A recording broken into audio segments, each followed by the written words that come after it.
All right, good afternoon, everybody. Welcome to a meeting of the Board of Directors of the West Basin Municipal Water District. We're calling this meeting to order. I do hope you can hear us well from where you're sitting in this room. We understand sometimes in the back corners it's hard to hear, but the microphones pick up really well for our video purposes. So again, glad you're here. We call to order. I'd like to ask our staff if we could determine the quorum of directors. Absolutely. And we'll start with Director Gear. Here. Director Alvarez. Here. Director Williams. Here. Director Gray. Here. And Board President Houston. Here. We do have a quorum. Excellent, thank you. And we will go ahead and we're going to say the Pledge of Allegiance. I'm going to surprise our legal counsel, Joe Byrne, if you would be so kind as to lead us in the Pledge of Allegiance. Everybody. Please stand and place your hand over your heart and repeat or say with me the Pledge of Allegiance. I pledge allegiance to the flag of the United States of America and to the republic which stands one nation under God, indivisible, with liberty and justice for all. All right, thank you very much. What we are going to do, we're going to slightly arrange our order here. Normally public comment goes first, but we do have presentations today and we have a large crowd. So we're going to switch the items.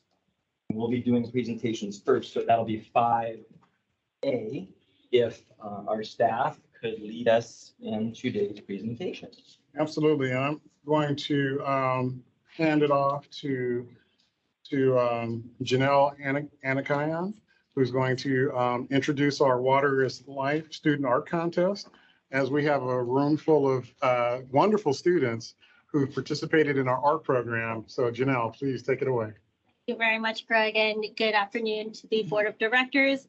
Again, good afternoon, everyone. My name is Janelle. I am the Education Coordinator for West Basin Municipal Water District, and I'm really excited to have you all here for a student art contest recognition ceremony for all of our 14 wonderful student art winners. Your artwork stood out from over 900 submissions this year. That is actually our most in our 20 years of running the program. So you can say that your students really stood out from the rest.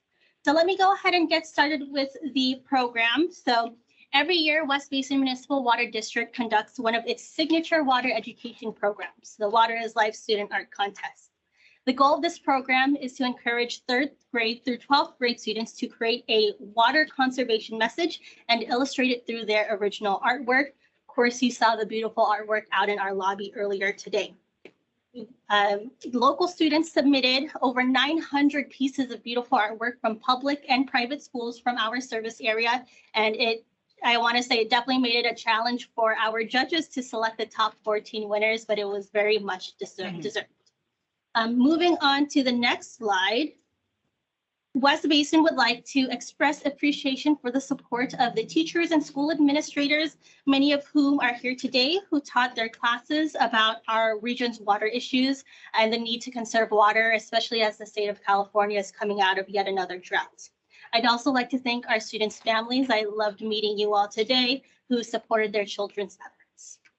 West Basin would also like to express appreciation for our program sponsors whose generous financial contributions made this education program possible. These sponsorships actually helped to purchase all of the Apple iPad prizes that our students will be walking away with today.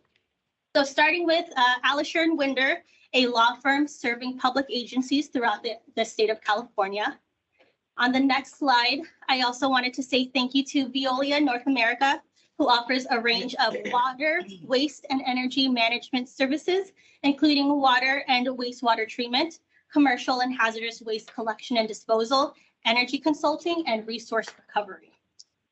Lastly, I would like to also say thank you on the next slide to Water Replenishment District, a special district that has managed and protected groundwater resources in 2 of the most utilized groundwater basins in the nation that provide water to 4 million residents across 43 cities. So again, thank you to our sponsors for making this wonderful education program possible.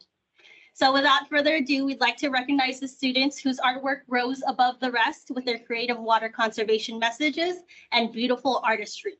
Again, this artwork will be reproduced in many of our promotional outreach on our social media, on our website, and you'll also move on to a regional art contest offered by Metropolitan Water District. So with that, we are proud to celebrate and uplift all of your artwork, your messages of our young students as they promote water efficiency throughout the region. So I would just like to, first of all, go over the directions for all of this. So each of our directors will come up one by one to this podium. They will recognize a few student artists at a time. So after a director calls up your name, I will bring you a copy of your artwork that you can go home with. You'll step up to this blue line. The director will shake your hand, and then my friend Daniel over here will be taking your photo. So that will be repeated for all of our 14 student artists. We will also be taking a group photo at the end. So without further ado, I would like to invite Director Williams to get this ceremony started. Thank you.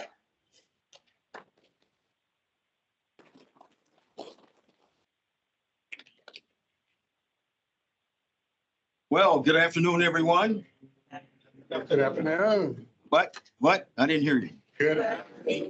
All right, good. I'm Director Harold Williams, and I am really excited about being here.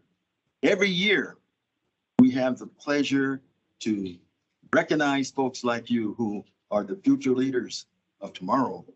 And you are always in a very competent, what do you say, a very highly competitive arena here, because you're all are good. The people you competed against were good, but we always have the one who are better than the rest, right? Because you wouldn't be here if you weren't not better than the rest. Isn't that right? Hello. Yeah, you don't want to be better than the rest. You don't want to be recognized as better than the rest. Well, you are going to be recognized. So, but you're going to have to help me out here, because one of the things that I want to tell you, first of all, is that I represent Division 1 of West Basin, and that is the city of Carson, my hometown, the Palos Verdes Peninsula cities, which would be the Rolling Hills Estates, Rancho Palos Verdes, and I think that's it. And then we have the Carson area, which is the Flatlands of Dominguez. Is anybody here from Flatlands of Dominguez? Well, that's Division 1, whether or not you know it. And so we'll go on, and I want to let you know this right now. I apologize for messing up your names. Okay, because I mean, you probably already know this, that some of your names are a little difficult to pronounce, but no offense meant here, okay? So if you are from the middle school Ridgecrest, the elementary school in Palos Verdes, would you please stand and say your name? What is it again? See? Oh. Now say it again. So we're actually going to recognize Jayu Tang first. So Jayu, come up. It's okay. These two same last name. Oh, I see. Okay. But you're not related. Okay. But you go to Ridgecrest Elementary School? All right. Intermediate. School. Oh. Yeah, and then this is Rancho Palos Verdes. But this is elementary. Okay, all right, okay. All right, Rancho Palos Verdes.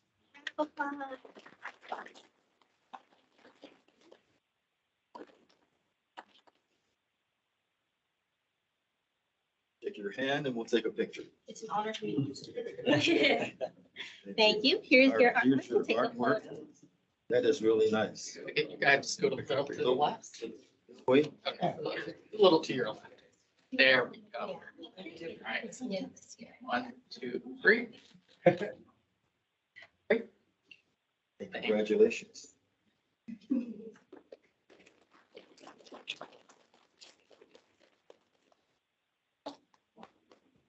And then we have one more. I have one more, Yes. and that will be, this is the high school honorable mention. Yes. Is that correct? And that would be, if you are from Palos Verdes High School in Rolling Hills Estates, stand and identify yourself. There she is.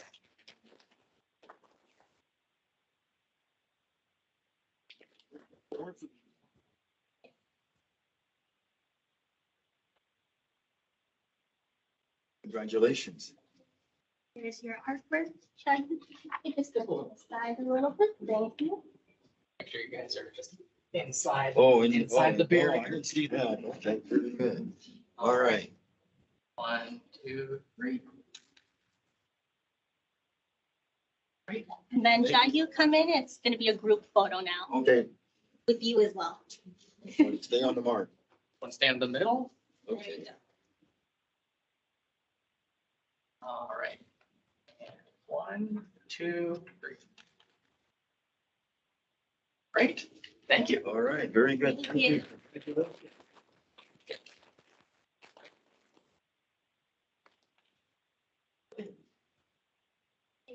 And next, I would like to invite Division II Director Gloria D. Gray to recognize her student artists.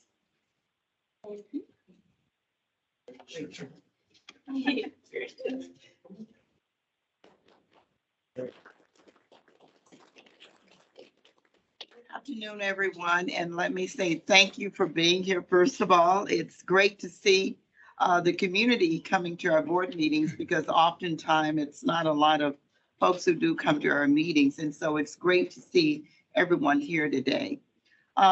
This particular program is one of my favorite programs that we have here at West Basin because it does involve the community and specifically involves young people, and so I've been here on the board for at least, I believe, 12 years. And each year I'm always excited to see that our students are recognized in a service area. And so I'm very happy to be a part of the program this morning ceremony.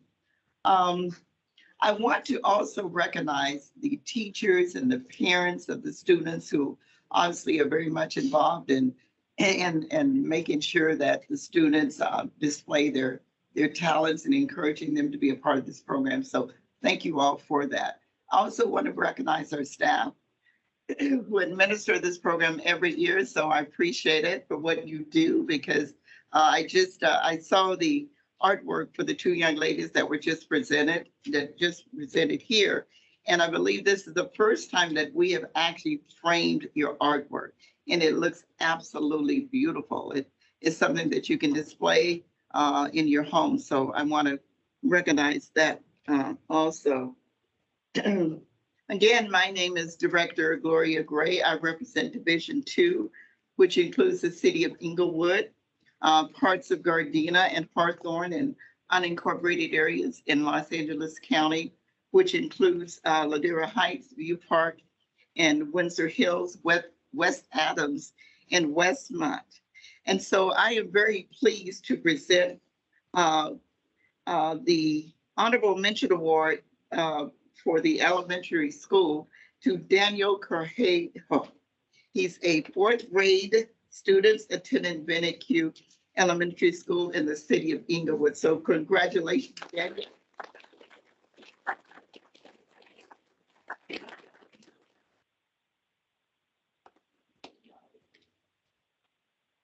Oh, it's his famous painting, right? I just go a little to your left. Just go a little bit. Right. 1, 2, 3. Great, thank you. Thank you. Beautiful. Wow. Step over here.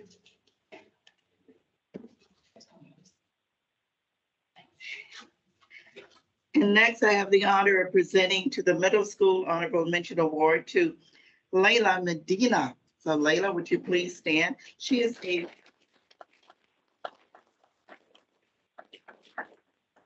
seventh grade student attending Payne STEM academic in Inglewood. So congratulations to you, Layla.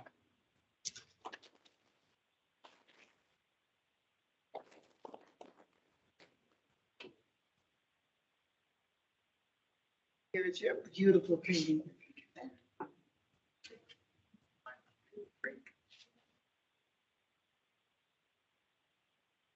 Daniel? You guys scoot a little to your left, little to your left. 1, 2, 3. Thanks, guys. Congratulations.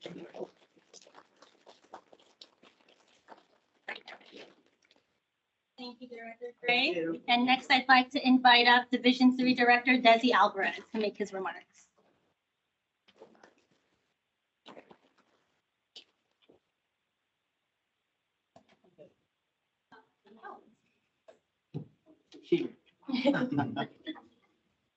Good afternoon. Afternoon. It's a real pleasure to be here today. And my name is Desi Alvarez. I represent Division 3. And Division 3 is really the South Bay cities of Manhattan Beach, Hermosa Beach, Redondo Beach, West Torrance, Lumita, and West Carson. And it's a pleasure to be here and seeing all of your bright faces. And we've taken a hiatus from this because the last couple of years, we haven't been able to congratulate each of you individually because of COVID. So it's so nice that now we're back into a more normal thing and we get to see all of you. I think all the pieces of art that we have seen are terrific. And it's incredible the amount of talent that's out there. I'd like to start out by recognizing Rue Hawkins from the Bernie Elementary School in Redondo Beach. So Rue, if you could step forward.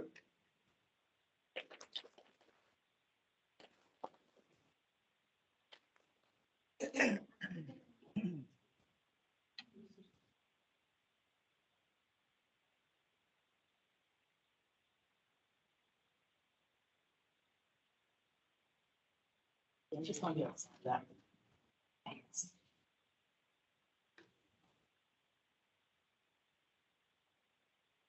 Okay, next, Chloe Moyer from St. Lawrence Martyr Elementary School in Redondo Beach.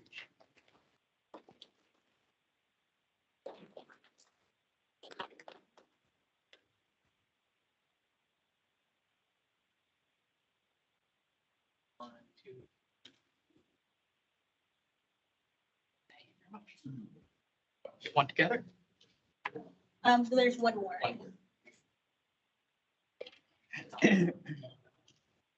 And next we have Hiba Khan from West High School in Torrance.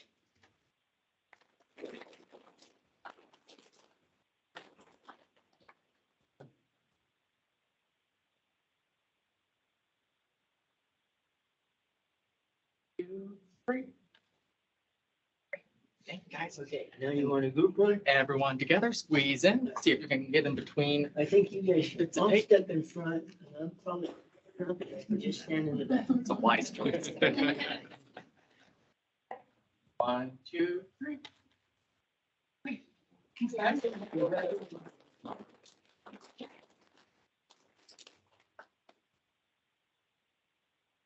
Thank you, Director Alvarez. And next, I would like to invite up President Houston, who represents Division 4.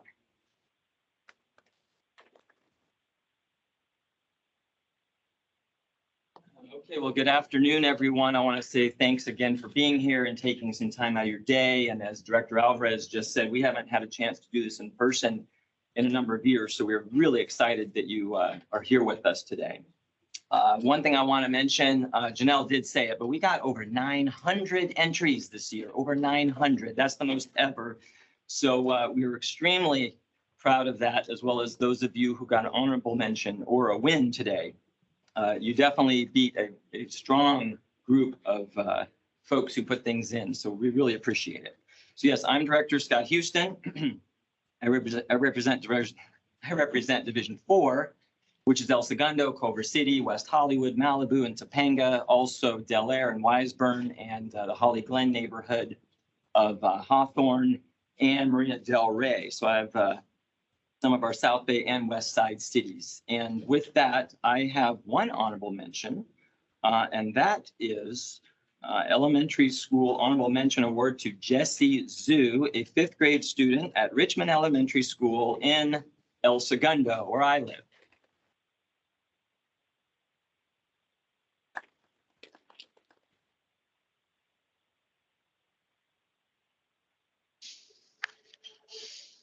You want us to be here? Good where you are. Hey, how's that? 1, 2, 3. Great. Thank you very much.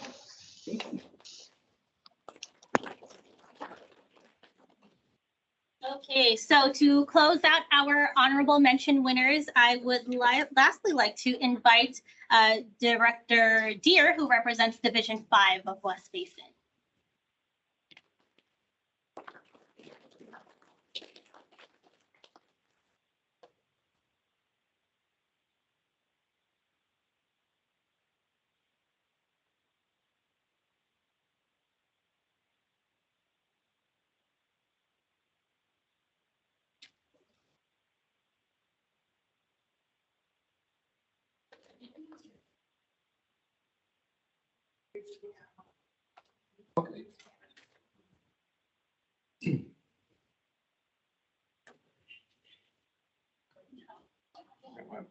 Thank you. When you get to be in your 80s, you should be more careful about having accidents. I only have 2 broken legs and 2 broken arms within a year's time. So here I am, recovering. I also, for about 39 years, 29, whatever it was a lifetime of teaching middle school. And I taught that in Carson. Yeah.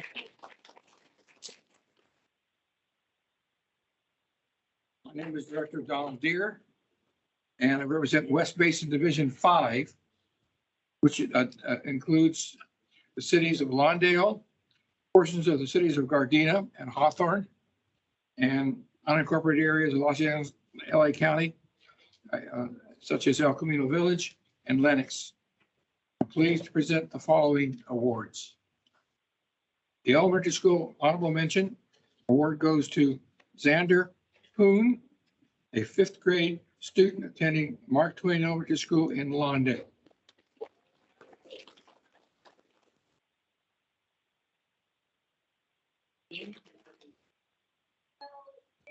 Up there for now. We're going to do handshakes and photos at the very end, but you can stay in front I'll go because with. we're going to invite 2 more students up first. Thank you. The Middle School Honorable Mention Award goes to Erica De Los Santos, a 6th grade student attending Perry Middle School in Gardena. School art.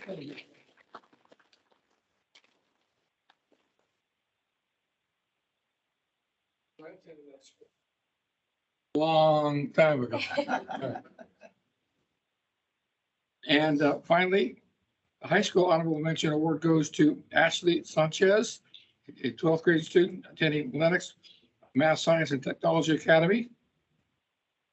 And Ashley, thank you.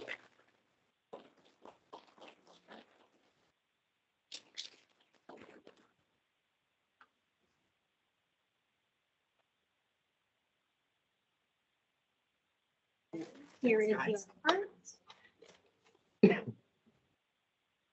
I'll fall over. 1, 2, 3. Okay.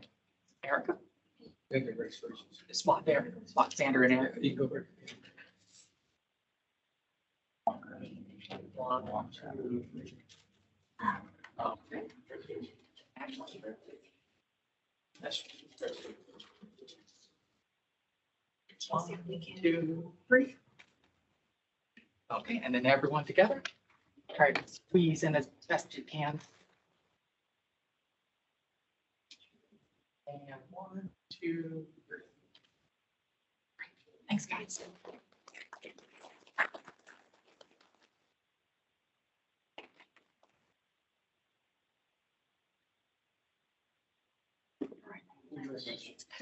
Congratulations. All righty, so that about rounds up our honorable mention winners. So thank you very much for showcasing your beautiful artwork. now we are going to move on to recognize our 3 grand prize winners. So our 3 grand prize winners were determined to stand out even above our top 14 students as best, the 3 top pieces of art out of our 901 submissions. So with that, I would like to invite back Director Williams up to the podium to recognize his grand prize winner.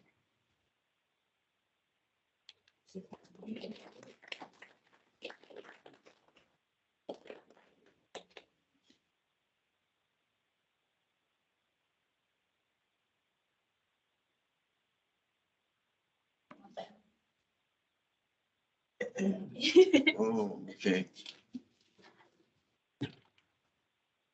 Well, did you see some wonderful artwork?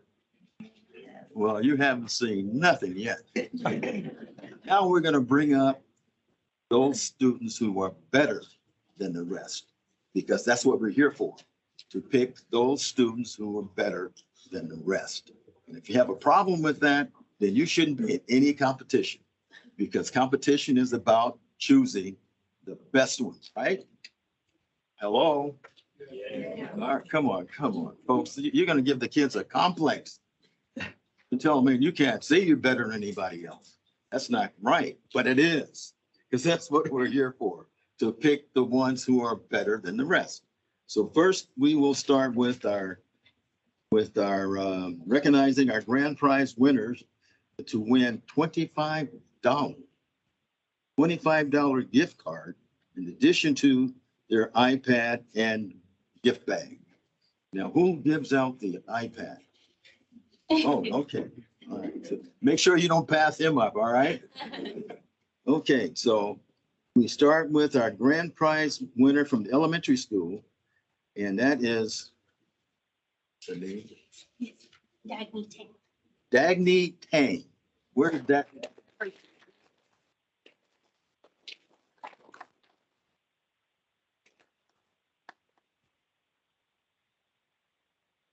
Okay, let's take a picture. Keep this in here. Congratulations. Here you go. Look at that. Isn't that wonderful stuff there? Look at that. Isn't that wonderful? Just go a little to your left. That great work. 1, 2, 3.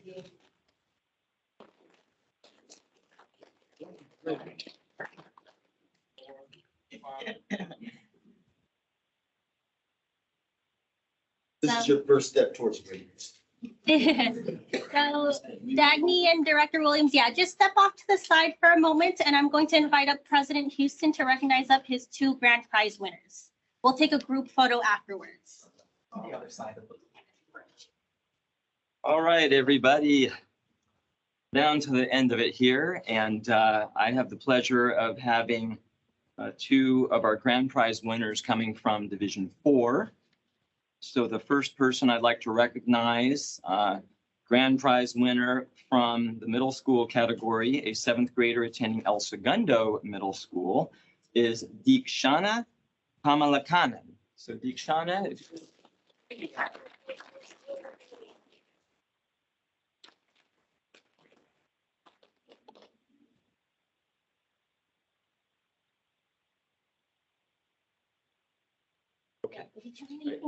and then secondarily, I also want to recognize our grand prize winner in the high school category, also from Division 4. And that is a student at Culver City High School, Miss Ava Steins.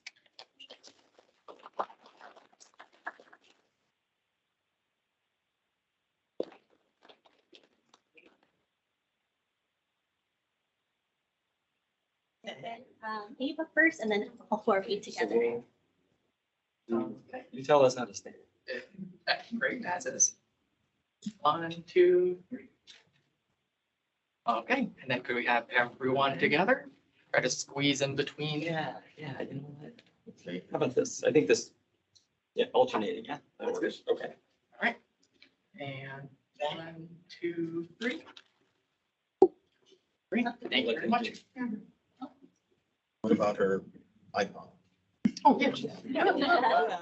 we're not gonna let them go without it. And then Janelle, I think you're gonna close out. and Yes. we'll Do a group photo. I am indeed. Is that everything for us? Right here? Okay, so once again, congratulations to all 14 of our student artists.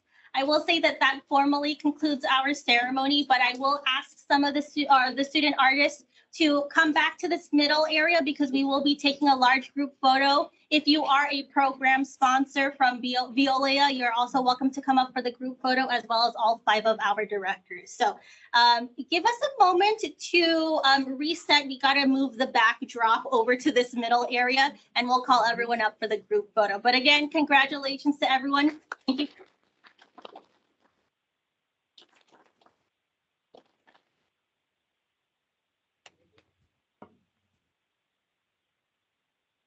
Drop it. Yeah.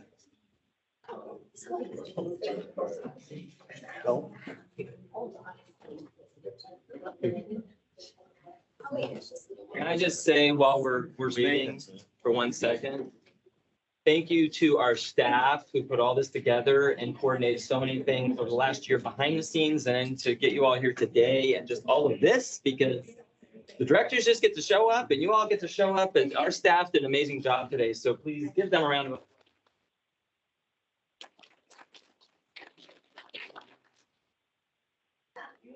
Tell us what to do. Thank you so much. I'm gonna have all the student artists just leave your stuff on your seat for now. And then come back up here. We're gonna start staging probably around here for the photo opportunity, okay? So come on up. And we have a lot of good stuff to take home, so don't lose it.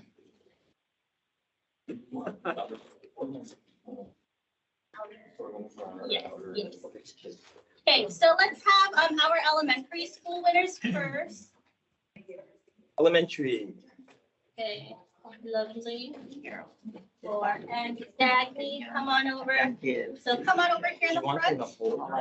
Oh, yes. Yeah. I'm sorry, grab Bring your her art with you. That's the important thing. Gonna stage this appropriately, right? Anybody, any of the parents want to get up and quickly? We can go over here too. Yeah, okay. Okay, so elementary school, come on over here. If you are in high school, we're gonna have you try to stage your way directly adjacent to this. That way you're taller. Okay. Hi. Okay. So elementary school, Dagny, come on over in the front. Is it okay if I stay behind the picture? Sure, why not? Okay. Yes. Yes. Okay, so let's have middle school come in as well in the second row. Like hide behind the. Yeah, so you're gonna have to stagger yourselves a little bit, and I think We'll probably elementary. have the. Go ahead and sit down on your bottoms. And then scoot down just a tad bit for me. And then middle schoolers, we're actually going to have you take a knee. Yeah. Okay, perfect. And then we will invite all of our directors up now and our sponsors from Veolia. You want us now? Yeah, in the middle, right over here, and on the sides as well. So why don't you all come in a little bit closer? Yeah. Just want to squeeze in just a little bit. So, this side, just shift a little over to your, there you go. So we can have, Come in a little tight. Go this way.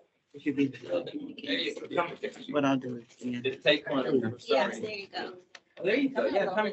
Bring it There down. you go. Comes around. Yeah, Push shift it right up. over here. There you go. You can see your face. You know what? I'm not the Do student. this. Bring yours like this. Oh. Okay. Lovely. Yeah, Hold on. right over here. If you're taller, yeah, make your way to the back. You can get, can you come down this way? Down. You get I'll get back in. These kids are the stars. You know what I mean? So. This is. Yeah, does that mean you guys in the back row, you want to scoot a little to your right? Well, and little more. All right. Okay, and 1, 2, 3. Really big smiles. You're going home with an iPad. And 1, 2, 3. Great. I think that's it. Can we take a picture yet, Dave? Can we do one without them there? Leo, last call. You gotta get out of the way. Get them out of the way. Also, I will say all of these photos, taken with our camera.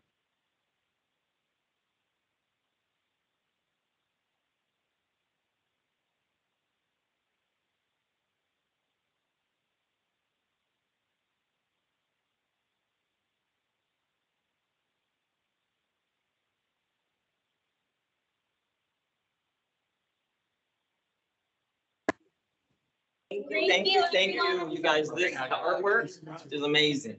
I mean, it really truly is. And thank you for being part of this. Congratulations, everyone.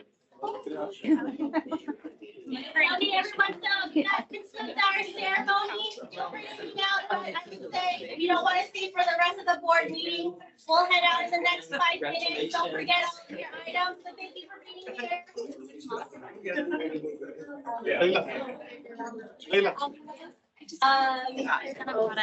Front and back. Oh, yeah, yeah. 5 minutes. A minor. You're very welcome, very welcome.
I'm going to go ahead and call our meeting back to order after a great presentation. Thank you very much. We'll go ahead and move forward with public comment. I would like to do this. I know there's a number of folks who have public comment about items on our agenda.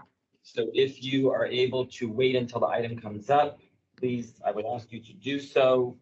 However, if it's something that's not on this agenda and or you cannot wait till later in this meeting, I will open up the floor to public comment at this time, but please also know you have a 3-minute time limit. So with that, I'm going to open public comment right now for items not on the agenda, or if for some reason you cannot wait further. Go ahead, Greg and Shaza, if you can help coordinate that. Absolutely, President Houston. So first of all, we have written comments that have been received in advance of today's meeting. We have about 14 written comments to my count.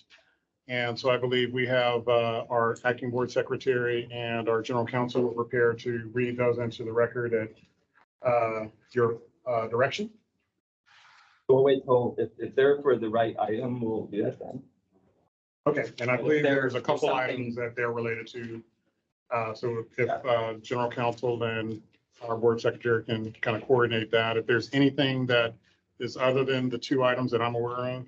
So there are a few that actually pertain to 2 different items on the agenda. So those, do you want me to just split up the comments? Do we want to provide those comments now since it refers to 2 separate items? Well, let's do this. How about, is there anybody in this room who would like to speak now for an item not on the agenda where you can't wait? Seeing none, okay. Is there anybody online? I see a hand raised. I don't know, I see more. Okay, so online, we have 3 hands that are raised. The first hand that I have is Penelope Lapom. So Penelope, if you could please test your microphone. Testing, can you hear me? Yes, I can. Thank you so much. And we have a little feedback.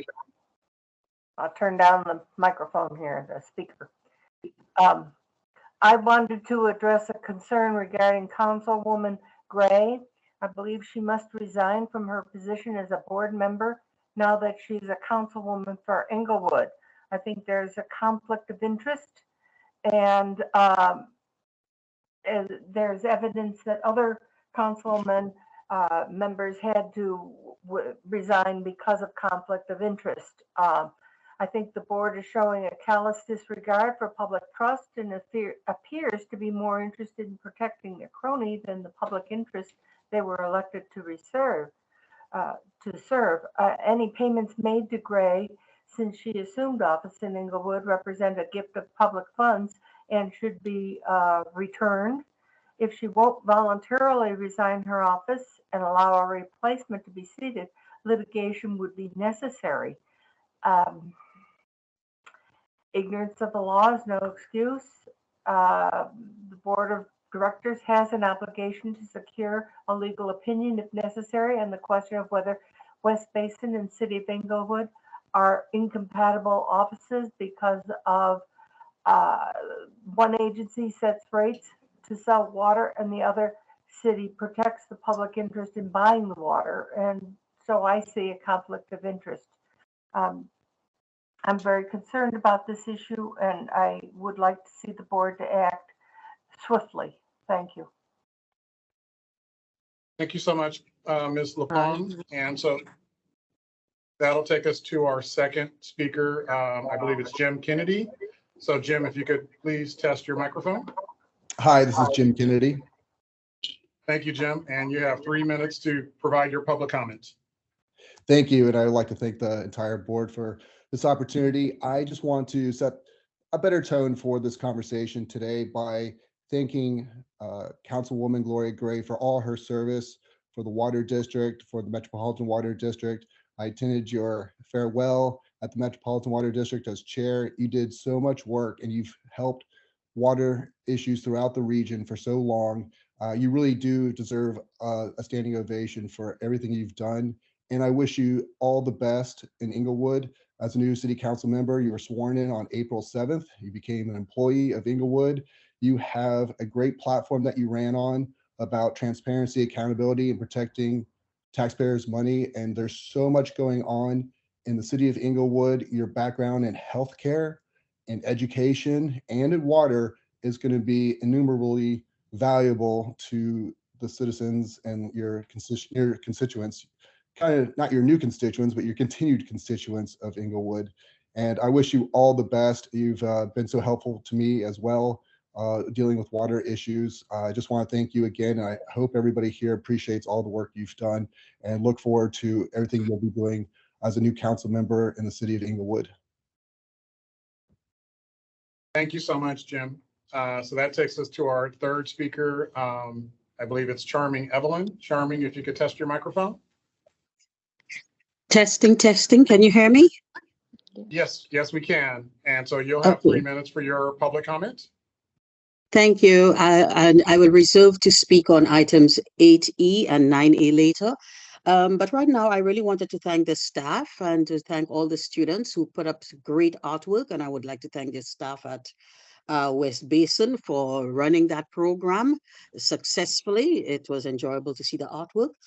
What I really wanted to address today and to ask the staff to do is to implement rebates when it comes to gray water and gray water systems, and also to put in a program that gives more autonomy to renters when it comes to conservation. There are a lot of slumlords out there who do not do due diligence. There are lots of renters who have to purchase appliances for places that they live. And these are all ways where we could be conserving when it comes to energy and water. And I would like to ask the board members and the staff to work with us and let us get something out there, and also to make sure that messaging gets to renters. Right now, messaging only goes to homeowners and property owners, and the renters never ever see the messaging, whether it's on water quality or on water conservation. And that's something that needs to be corrected. We are 60% renters. And so I just wanted to bring that to the board's attention, and I reserve time to speak later on later items. Thank you. Thank you, Charming. Thank you for your comments. So that takes us to our next speaker, Sydney. Sydney, if you could please test your microphone. Hi, can you hear me? Yes, and you have 3 minutes for your public remarks. Awesome, thanks. I first want to start out by saying that it was really cool how you guys were honoring a bunch of students and artists who were presenting art to promote like conservation and education about environmental issues. I thought that was really cool. But today I'm here to speak regarding the issue of Gloria Gray and water conservation in general. I'm concerned about Gloria Gray holding 2 positions because of a potential conflict of interest. And I also think it's unfair because if other people are not allowed to hold 2 positions in the political era, then she shouldn't be able to either. It should be one or the other. But I want to speak mainly on conservation. I was outraged to hear that, if I heard right, you guys were thinking of potentially cutting funding for conservation and water conservation. I think that just because we may have had a really good rainy year, we cannot take that for granted. In fact, scientists predict that there could be no more snow in the Sierra Nevadas by the 2040s. So it's very important that we continue conservation now and try to find sustainable ways to save water, like stormwater capture, rain harvesting, sustainable storage underground. I am also opposed to the Delta Tunnel for various reasons. And there's an IPCC report that came out that said that this is it. The window for acting on climate is very, very rapidly closing. Climate action and all levels must be done everywhere on every aspect of the government, cities, states, countries, all at once now. We have literally less than 10 years. And I think that taking the amount of rain that we got for granted and cutting conservation would prove to be a big mistake in the long run. So please reconsider this and keep in mind that just because we got a lot of rain now, we cannot take it for granted. Temperatures are supposed to be rising due to climate change. And also, I'm concerned about building new reservoirs because I've heard that they also produce methane, which is dozens and dozens of times more destructive and powerful than carbon dioxide.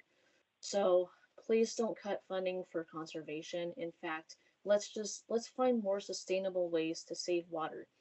And also, we need to limit how much water big ag can take, and also really think about how we promote it.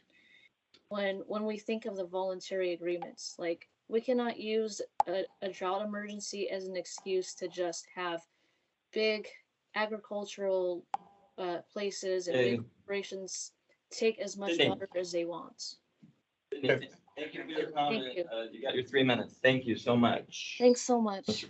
Thank you. Thank you, Sydney. And congratulations to everybody. Thank you, Sydney.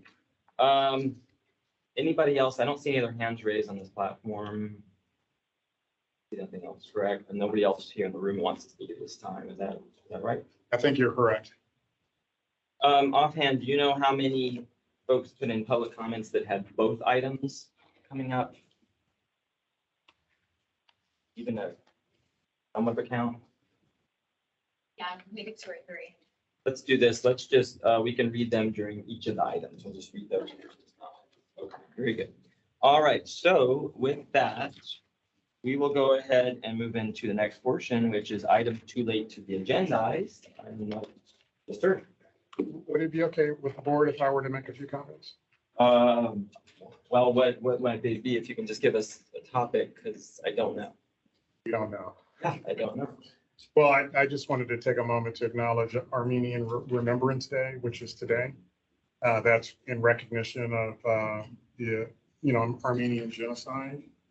So if it's okay with the board, I'd like to just recognize that. Is that the only topic? That is the only topic. Really, number one, I would like you to do that. I appreciate it. Number two, had you told me ahead of time, that would be good. But yes, with that, please. Okay. And so this was just a statement from President Joe Biden on Armenian Remembrance Day. Today, we pause to remember the lives lost during the Medz-Yegan, the Armenian genocide, and renew our pledge to never forget.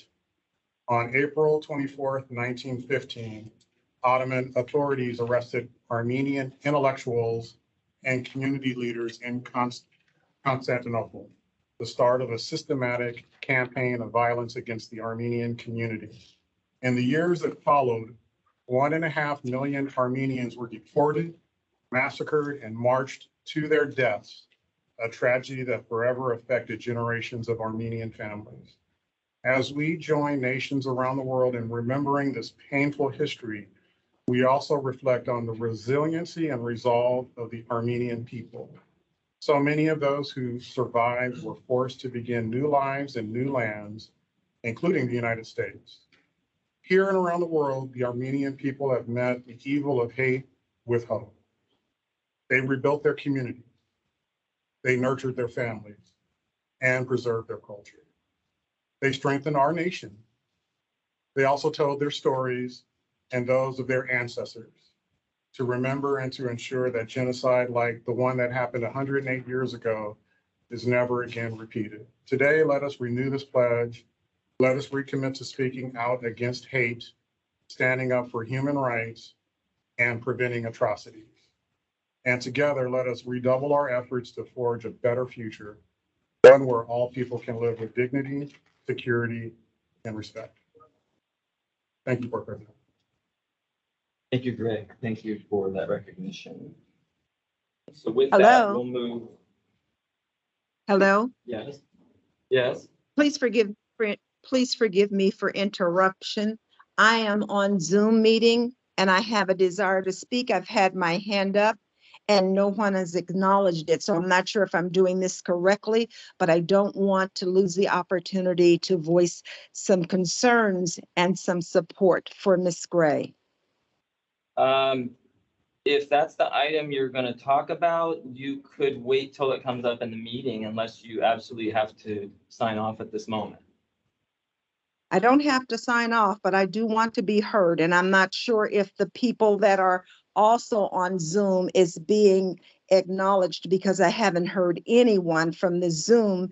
And I know that there's 10 or 12 people, if not more, waiting to speak on behalf of Ms. Gray. Well, I don't know what the Zoom thing is because we're on Microsoft Teams. So at the same time, though, we're not to that item yet, so you'll definitely get your opportunity.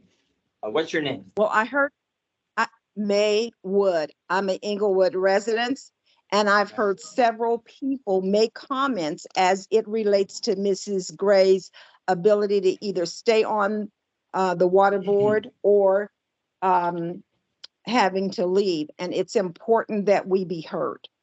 I'm not Oh, yes, sure ma'am. about what Zoom. Yeah. Okay, Yes. listen, please listen. So that item will be coming up a little bit later. Our staff will acknowledge you. Just hold on the line, maybe mute yourself for the time being, because we have a few items to go through first. Where are you watching this on Zoom? Because we're using Microsoft Teams. So is she on the Teams? Do you see her somewhere? Okay, you're on Teams. So we do see you. Right. Okay, okay. And everybody else who's there, we see them. So no worries, we're not gonna miss you. Okay. Okay, And great. Thank you for, Please forgive thank the you for- interruption. I just wanted Oh. to make sure. oh, no worries. I just want to make sure we got to keep things moving. Thank you so much. All right, Sure. so, Absolutely. Thank you. all right, you're welcome. Here we go. So, number 6, items too late to be agendized. I am not aware of any. We do not have any items. Okay. All right, number 7, consent calendar. I would entertain a motion I to, move approval of consent calendar. so I heard a motion by Deere. Is there a second? I would like to pull item 7B for 7B. discussion along with item 8A, D. 7B. D as in boy. Sure, I'll modify my motion to move approval of items 7A, B, C, and C. 7A, B, and C. You mean A, C, and A, D. B, and C. Hold on. Director Alvarez, you're pulling B as in boy, correct? Right. Okay. What, you're doing B or D? B, B as in boy. Oh, I'm sorry, I misunderstood. If I might try again, I move we approve items A, C, and D. Okay, motion to approve items 7A, C, and D. Is there a second? Second. Seconded by Williams. Motion was made by Deere. Is there any further polls or discussion? Hearing none, we'll go ahead and roll call. Okay, we'll start with Director Deere. Yes. Director Alvarez. Yes, except on item, on the special board meeting minutes of March 10th, I will abstain. I was absent from that meeting. Okay, thank you for that note. Director Williams, Yes. Director Gray, Yes. and President Houston. Yes. All right, the motion carries.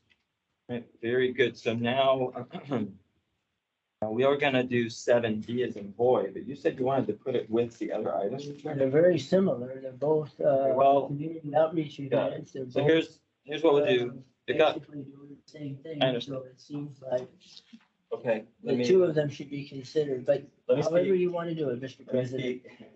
So consent calendar, you pulled it. So let's go ahead and start with 7B as in boy. If our staff could please make a presentation really briefly on that. Absolutely, and we have our Board Secretary Hazel Vasquez who will walk us through item 7B. Please, Hazel. All right, so good afternoon, board president, members of the board, and anyone else joining us today. Item 7B begins on packet page 11, so if you'd like to join me there. There are 3 items up for your consideration today, and just to fill everyone in, the committee did support the recommendations as you see them here. but I will still read through any of the details and just let me know if at any point you have questions. So the first item before you is the Venice Marina LAX Lions Club 18th Annual Bingo Night and Barbecue Dinner. Director Houston requests consideration for West Basin to sponsor this event in the amount of, oh, I lost my train, sorry, in the amount of $250. This event is scheduled to be held on Saturday, May 6, 2023, and this sponsorship would grant West Basin a district booth or table to distribute district information.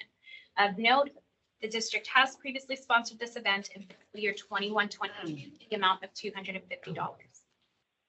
The next item before you is the El Segundo Education Foundation's Ed Gala. Director Houston requests that the board consider the sponsorship of this event in the amount of $2,500. This event is set to be held on Friday, May 19th, 2023, and that sponsorship would grant West Basin an advertisement promoting district awareness. In the past, the West Basin Water District did sponsor this event in fiscal year 21-22 in the amount of $1,500. The third item before you is the Topanga Community Center's 48th Annual Topanga Days. This is a request from Director Houston for the board to consider a sponsorship in the amount of $500 for this event that is being held Saturday, May 27th to Monday, May 29th. With our sponsorship of $500, we will get a booth to distribute district information. The district did previously sponsor this event in fiscal year 21-22 in the amount of $500. So if I could just give you the fiscal impact of this, if these sponsorships are approved at the amount requested here today, that would leave a remaining budget of $24,750 as of this one. But I do want to note that since the posting of this, we have had one community outreach event approved in the amount of $2,000. So that fiscal impact, as it shows $24,750 remaining, it is now $22,750 remaining. And with that, I can read the recommendation that the board consider approving sponsorship of one Venice Marina LAX Lions Club 18th Annual Bingo Night and Barbecue Dinner event to be held on Saturday, May 6, 2023 in the amount of $250. Two, El Segundo Education Foundation's Ed Gala event to be held on Friday, May 19th, 2023 in the total amount of $2,500. And three, the Topanga Community Center's 48th Annual Topanga Days event to be held from Saturday, May 27th to Monday, May 29th, 2023 in the amount of $500. And I'd be happy to answer any questions. Very good. Thank you, Haza. Any questions? I have a couple of comments, but you mentioned that there's another $2,000 event that was approved that's not on the list here. Special board meeting. Correct. So yeah, we did have a special board meeting on Monday, April 17th for consideration of the Cinco de Mayo. I'm sorry, I'm going to get the name a little mixed up. The Cinco de Mayo Scholarship and Festival of Gardena. That was a $6,000 sponsorship with only $2,000 coming out of the budget. We did receive a credit for $4,000 for that, so only $2,000 is going against the budget this year. I know that that's not the item that's here, but that's a little bit confusing what you just told me. So did you say that we approved $6,000, but we only are charging $2,000? The board approved a $6,000 level sponsorship for the amount of $2,000. So the district is only giving $2,000, but we're receiving the benefits of a $6,000 sponsorship. Explain that to me. How are we receiving the benefit if we're not? Are we paying $6,000 or we're not? I'll defer to the general manager. So in 2020, the board approved a $4,000 sponsorship for the same event. Unfortunately, due to the pandemic, the event did not occur. And we're getting an echo again. Maybe the person could mute their speakers. Okay, so the event didn't occur. And so the organizers are recognizing a credit of that amount this, event. And so the total sponsorship this time is a total of $6,000. 4,000 of which is a credit from the previous and the. You just figured out, very creative way to explain it. So we're really spending $6,000 and because we got $4,000 back that they did not spend, and then we're gonna give it to them. So we are spending $6,000. So that was a very creative way of kind of not being very transparent. And so what is the $6,000 for? So the sponsorship provides for an advertisement and a speaking opportunity in the Cinco de Mayo event. And a booth. We got all three. And a what? I'm sorry, a booth and a speaking event. I'm sorry, not the advertisement. They are going to feature West Basin's logo, but it does not provide the full advertisement that would be eligible under our admin code. So it would be a speaking opportunity and a booth. Okay, so it meet all the criteria for spending public money on, it seems to be we're sponsoring a festival. Right, it's within our admin code, yes. I know that that's not on the agenda and apparently it's been approved, but that does seem like, and some of the issues that are here, we continue to spend money on these sponsorships and they really are not benefiting the water supply situation or our ratepayers ultimately. And I'm not quite seeing the benefits of any advertising that comes from this.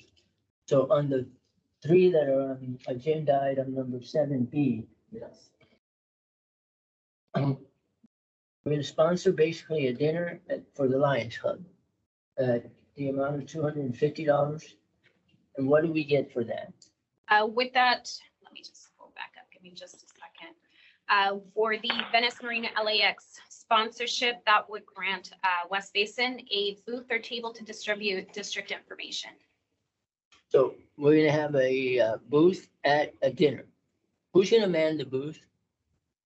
Someone from staff, we would be coordinating that internally for someone within staff to staff. Okay, Director Alvarez, I always want to, so we got to speed this up a little bit because we have a lot of other issues here, but also these were approved in the committee. So I know you're not in favor of these, but if you could expedite whatever you want to say, because I'd like to get ready to take a vote.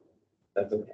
It's all right. If you don't want me to say anything, you tell me that I don't have the right to say anything. Here's what I would like.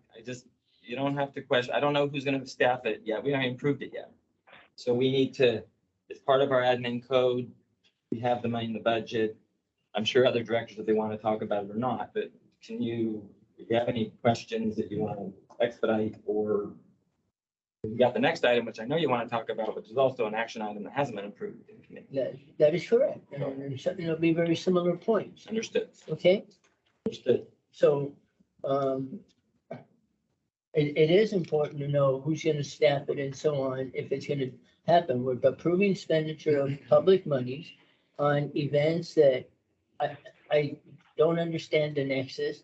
It's a stretch of the imagination to say, well, it's okay for us to pay for advertisement when the advertisement, if any, is very marginal.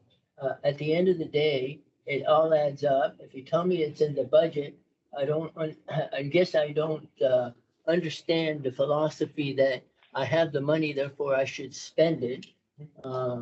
It's kind of like I have the money and I should spend it if I need to, not just to spend it because I have it. Okay, so if that's the rationale that you're giving me of why this should be approved, because it's in the budget, I don't buy that.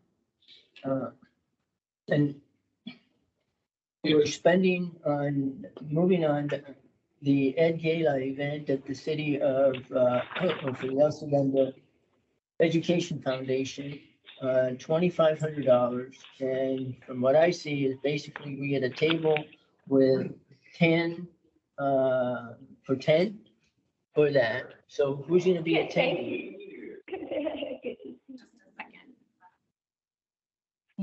We don't know who will attend yet. The way these usually works is if it's approved, the board of directors get first priority, staff gets second priority. If there's still seats to be filled, the general manager has authority to decide whom else might go.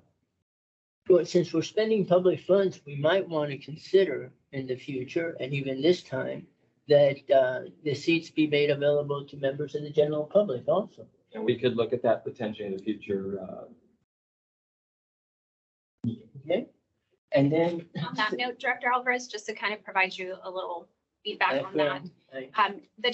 We don't always use up all of the tickets. When we do have some leftover, as Director Houston mentioned, that goes to general manager discretion to share those.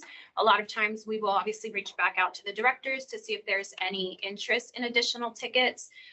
There are also other times when we still aren't able to fill those seats that we then give those seats back to the organizers, and they're able to then use that to offer complimentary seats to others. So to that extent, those seats are being used, and that in a lot of situations, they are still going to members of the public. So I have a similar comment then for the last event, which is the Topanga Days, which we're sponsoring for $500. What do we get for that? For Topanga Days, that is a 3-day event where we will get a booth for all 3 days. We do our best to get staffing for all 3. We aren't always that lucky, but we do get the opportunity to be there all 3 days. Did anybody think of asking that maybe they would have provided a booth for free? The fact that we're just a public agency? We did not go that route. Let me interject, Director Alvarez, because again, we have a policy, the admin policy was followed. So the extent to answer your question, we followed the policy at this time. I understand. And so you can disagree with the policy, but we have followed the rules of the policy. So I see our attorney wanted to say something. Joe, if you'd like to say something. Yeah, thank you, President. I just had one clarification on the previous item, because it is just 2,000 that was approved, because the 4,000 that went before was more or less spent, and then the pandemic happened, and it wasn't an opportunity for us to get it back. So staff worked with the organization and got the value for it, even though I just wanted, it was not, the position they had taken is that the money had been spent, it wasn't coming back. So let me flip that argument for you. Let's say that nothing had been approved. So we gave away $4,000. There was no event, and we never got the money back. Does that make sense? Would you do that with your money? No, but I think given the circumstances that there was a global pandemic and the entire world shut down, that I think that there was a number of things that were unusual. And I think that falls into that category where they have a good argument, and, you know, it's very difficult for us to demand that we get reimbursed 100%. So I think it was a nice compromise that was reached. Move on. We're on a consent calendar item. Yes, we are on a consent calendar item. Director Deere, I understand that. And I'm sure that this item is gonna pass. I just want to make a point, and I think I am making my point, and I will, that we do have all of these sponsorships that are questionable at best, and it's a misexpenditure of public dollars, in my opinion. I'd like to move that we approve item 7B in its entirety. Second. I heard a motion by Kier, a second by Williams to approve item 7B as in boy, all 3 items. And any further discussion? I agree. And again, we have a policy in place. So until the policy is looked at or changed, we're following our code. So with that, I'll go ahead and call the question for a vote. Okay, we'll start with Director Duke, Yes.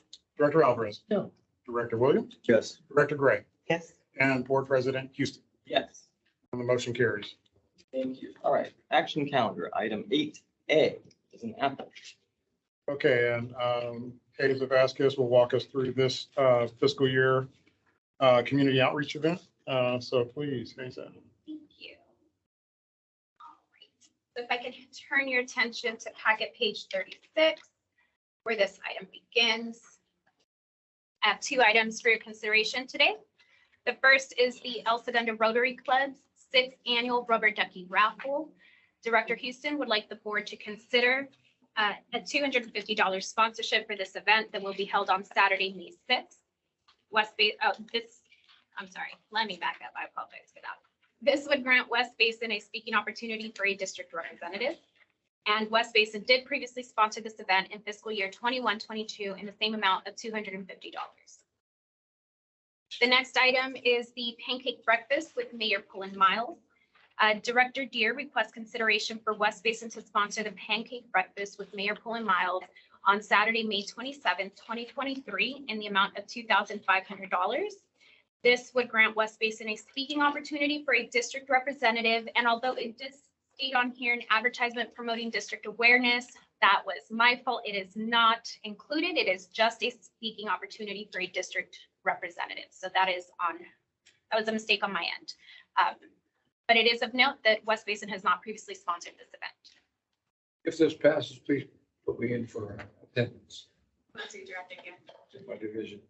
Now, looking at the fiscal impact for this, approval of these two sponsorships at the amounts requested would leave a remaining budget of $20,000 in the community outreach event budget.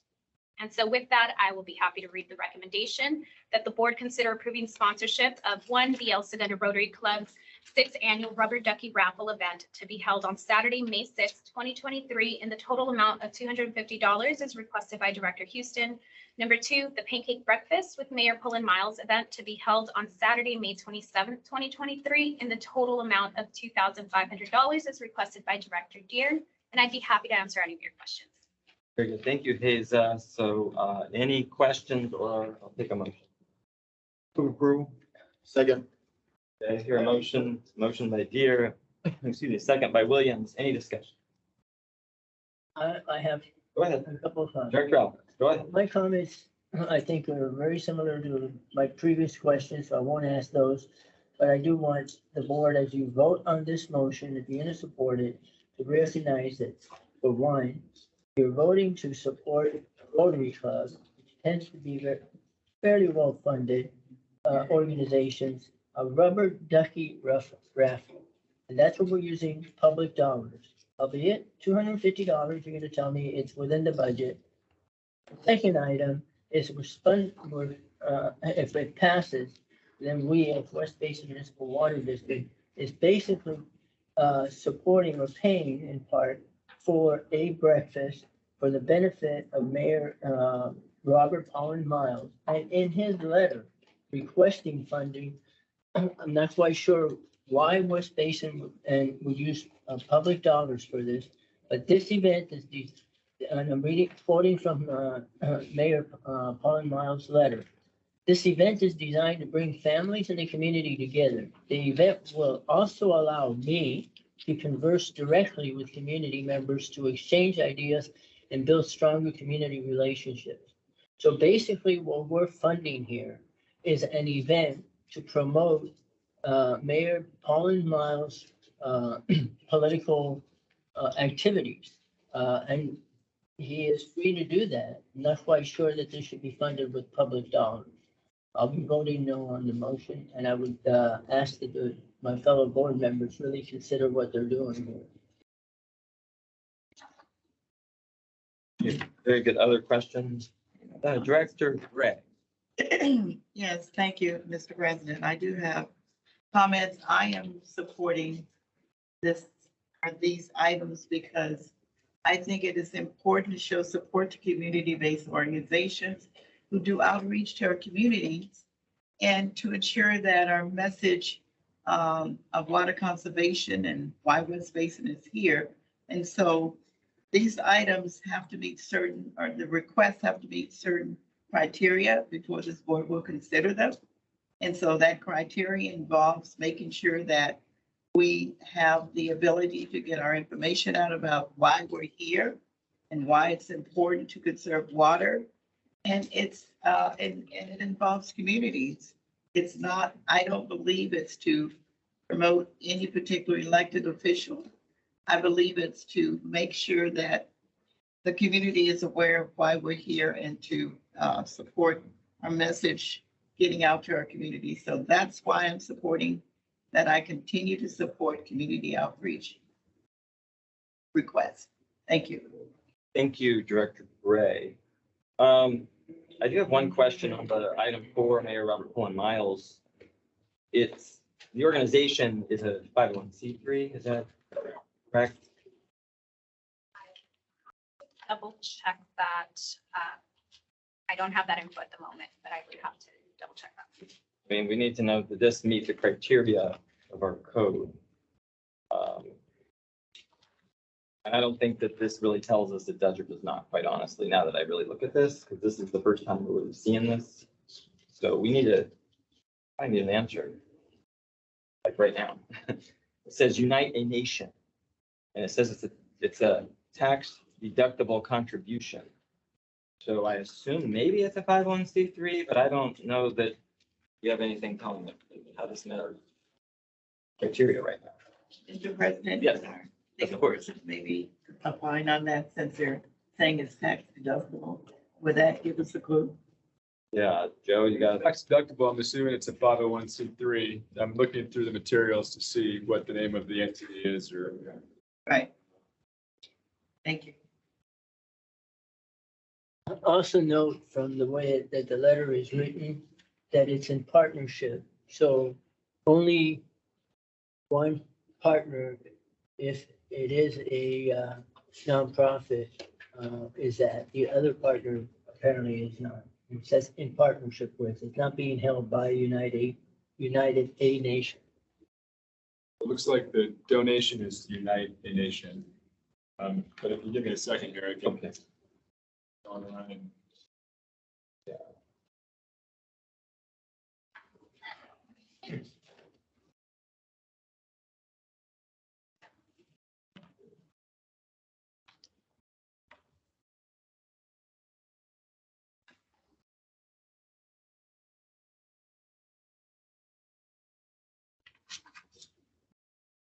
It does say that it's a 501c3 Urban Youth and Community Development Corporation. And that's the one that's listed in here, Looks like it is. I mean, that address. Or the tax ID or something. you could approve it pending confirmation that it's a. I mean, I'm seeing that here, but this is. Looking here just quickly.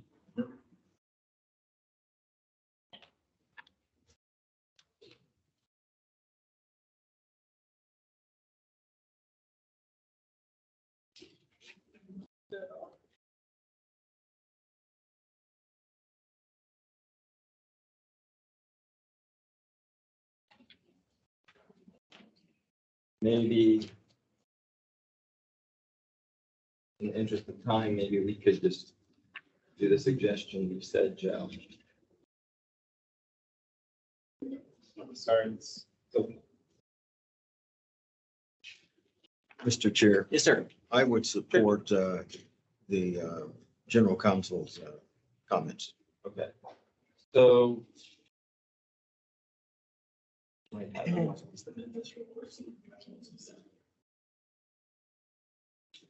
If you're gonna find it, It appears it is a 501c3. at that, And if for some reason I'll make a determination that it's not, then we will not move forward. Yeah. okay.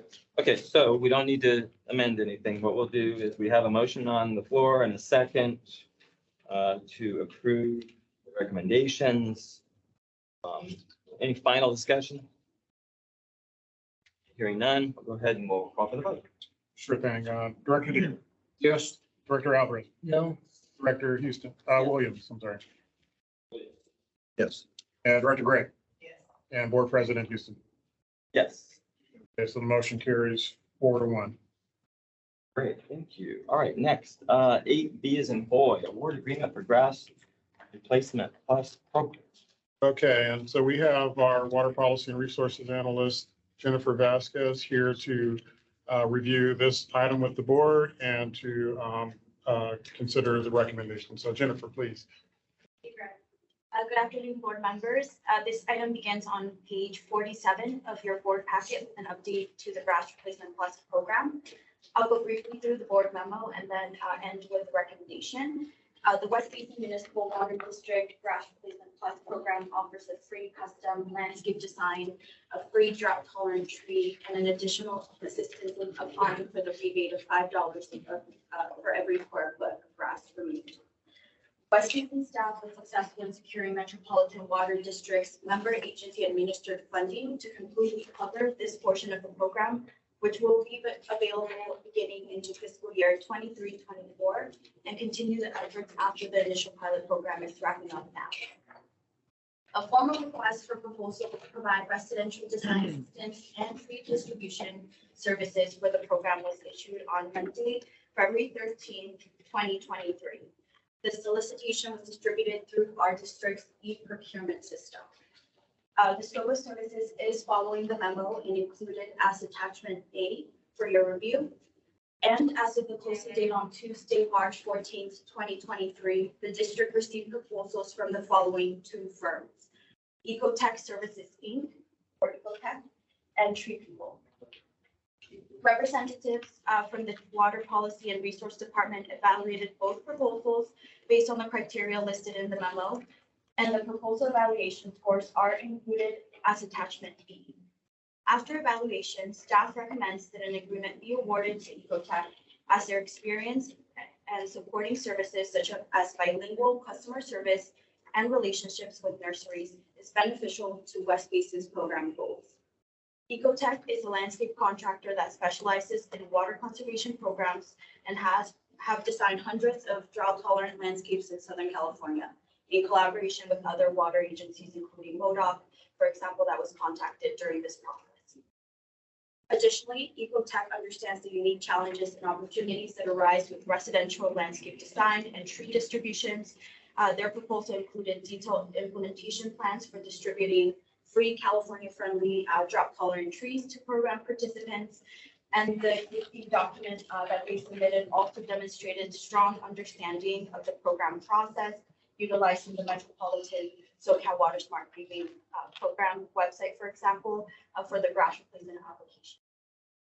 For the reasons discussed, staff recommends that the board authorize the general manager to enter into an agreement with Ecotech Services Inc., Ecotech, to provide residential design assistance and tree distribution services for the program for an amount not to exceed $120,000. At this time, I'm happy to answer any questions. Okay, great, thank you. Any questions? Yes, Director Alvarez. Who is this program targeted to? This program is directly targeted to the census tracts identified through the Kindergarten Screen 4.0. Essentially, the top 25% scoring census tracts. So they are considered through that County Virus Screen definition disadvantaged communities. Now we are utilizing the term underrepresented, but under County Virus Screen, it's still identified as DAC. So it is targeted for disadvantaged communities. It's not targeted for areas that are above the median household income, et cetera. No, okay. Thank you. Very good. Any other questions? Yeah, just Go ahead, Director Williams. Go ahead. see who else proposed on this? The two firms listed in the board memo is Ecotech, and Tree People were the two that. Tree People. Yes. So Maria Landscape and Carson did not submit a bid. They did not. We did send it to a lot of the landscapers locally here, including some that we are currently working with other programs, but they did not submit a proposal. Okay, thank you. Okay, very good. I think the only other item I would note, so it says here fiscal impact, we would be reimbursed, fully reimbursed by Metropolitan Water District on this program. Yes, that's correct. They have a specific member agency administered program specifically for underrepresented type of programs through their member agencies. And so this is completely going through that funding. So in fiscal year, we'll be reimbursed for the program. Yes, 2015. Okay, very good. No other questions? All right, we'll go ahead and, did anybody make a motion? I didn't hear a motion. I'll move. Moved by Williams and seconded by Gray, and we'll go ahead and call for a vote, please. Sure thing. We'll start with Director. Yes. Director Alvarez. Yes. Director Williams. Yes. Director Gray. Yes. And Board President Houston. Yes. All right, motion carries 5-0. Okay, next is 8C is in cat, award agreement for cost of service consultants. Greg. Okay. And so we have our manager of finance, Mary Ann Rexroad, who will walk us through this item and provide the staff recommendation. Thank you, Greg. Good afternoon, President Houston and members of the board. I'm happy to present item 8C in your packet. It begins on page 56. West Basin revenues are derived from water sales, fixed revenues, and other sources. Of course, our two primary sources of revenues are your imported water sales and your recycled water sales.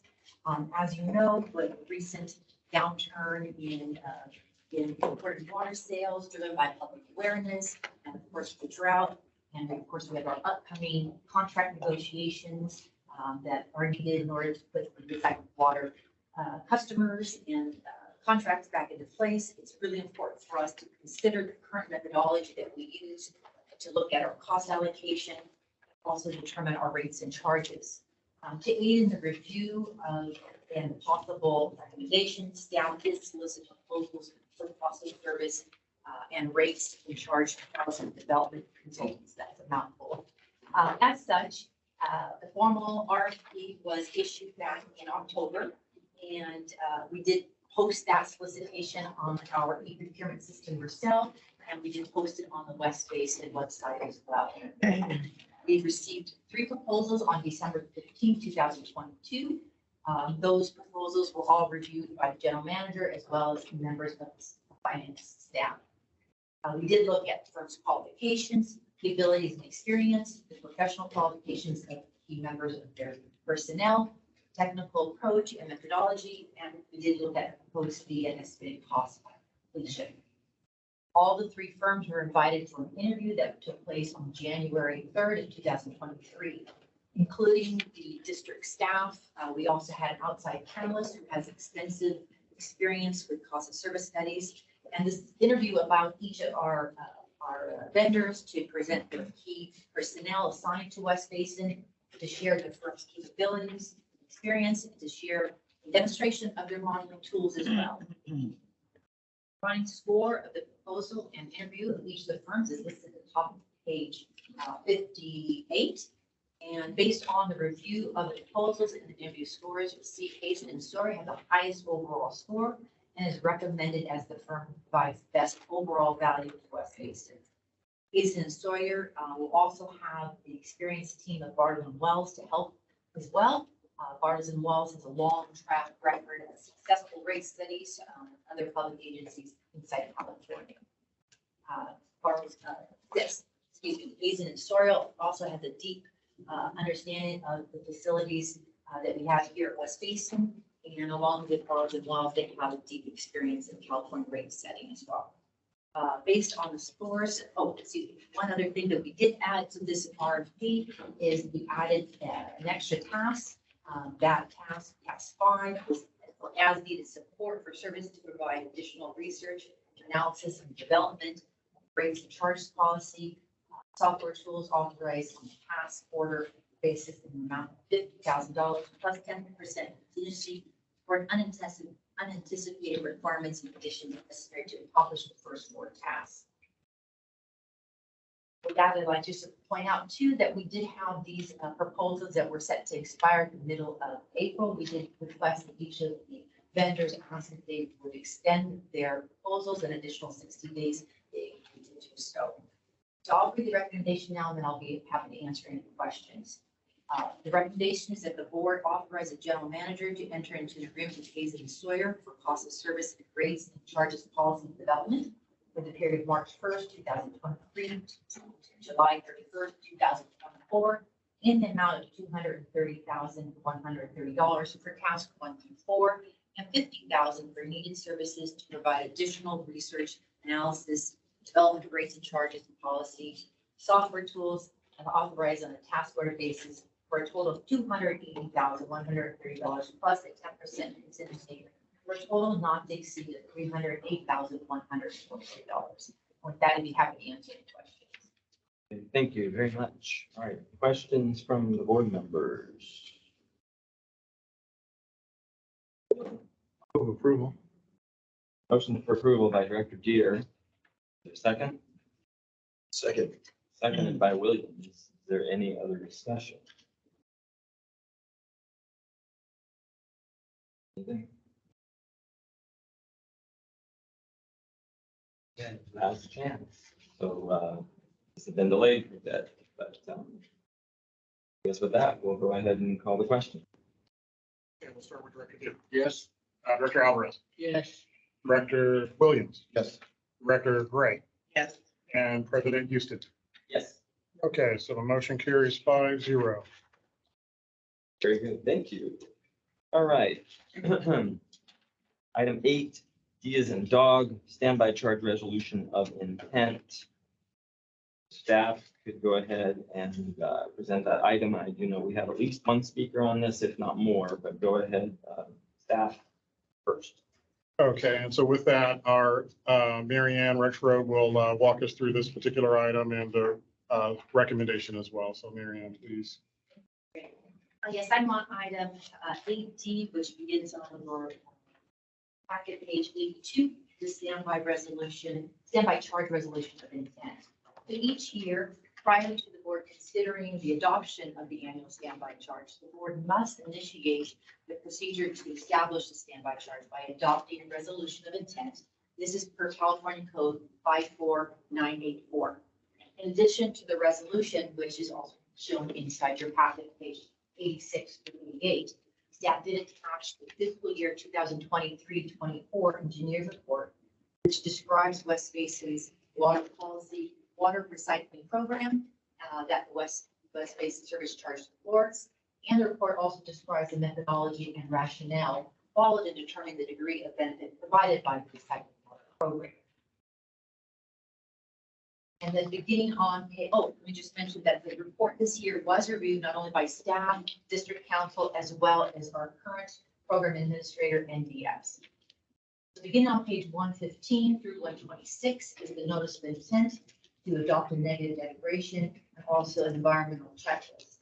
The notice of intent to adopt a negative declaration was published in your local papers and submitted to the LA County Clerk's office. We have received no comments to date. Assuming your board approves today's resolution to initiate the proceedings, next month staff would then conduct a public hearing and would ask the board to consider a resolution to adopt a standby charge. Now I'd like to read the recommendation and then I'd be happy to answer any questions. The recommendation is on page 85. The recommendation is that the board approve, adopt, and authorize the president to sign resolution number 04231192, a resolution of the board of directors of West Basin Municipal Water District initiating proceedings for the establishment of the water availability for standby charge for the fiscal year commencing July 1st, 2023. With that, we'll be happy to answer your questions. Okay, great. So before I open up the questions from the board members, let's do public comment on this item. So I know that here in the room, we have Mr. Porter. If you would like to give any public comment, and if there's anybody else in this room or online, just raise your hand or let our staff know you're here. If you want to make public comment on this item, you can come up, Mr. Porter, to that podium right there. You have 3 minutes. And just speak loud, the microphones will pick you up, so. Well, my wife tells me I speak loud anyway. And go ahead and introduce yourself. Thank you. Thank you for this time, Mr. Chairman. I'm here with a simple request. That request is to vote to discontinue the standby charge as of today in advance of the court mandated cutoff date down the road. What is my justification? The justification is that the standby charge has been collected illegally, and that's the term used in the court proceedings also, illegally since 1992. The purpose of this standby charge back in 1992 when enacted was to provide assurance to investors that may have had to support a bond to build the water reclamation facility on Sepulveda. No bond was necessary because the grants received from the State Water Resources Board, the Corps of Engineers, Chevron, and all the other places was over $680 million. the anticipated cost for the project, phase one, phase two, was 189.7 million. So you never should have collected it in the first place. So this has been a steal since 1992. I've been here, I came here 2010 through 14 and so forth, and I provided you with facts about the background of this standby charge. Gordon Little was on the board then, he confirmed. The court now has confirmed that what you've been doing is illegally collecting this money. I'm asking you to do the right thing. If any of you have a conscience up there, do the right thing and discontinue this. You've taken money from us all this time. What you need to do also, Mr. Chairman, is fact check this crap that these people give you. This Fernando Plata, and I don't know the person, but he wrote up here that there's a $600 million plus price tag. I just told you that you collected enough grants to surpass what it costs. He talked about a $42 million debt service. That is probably on that certificate of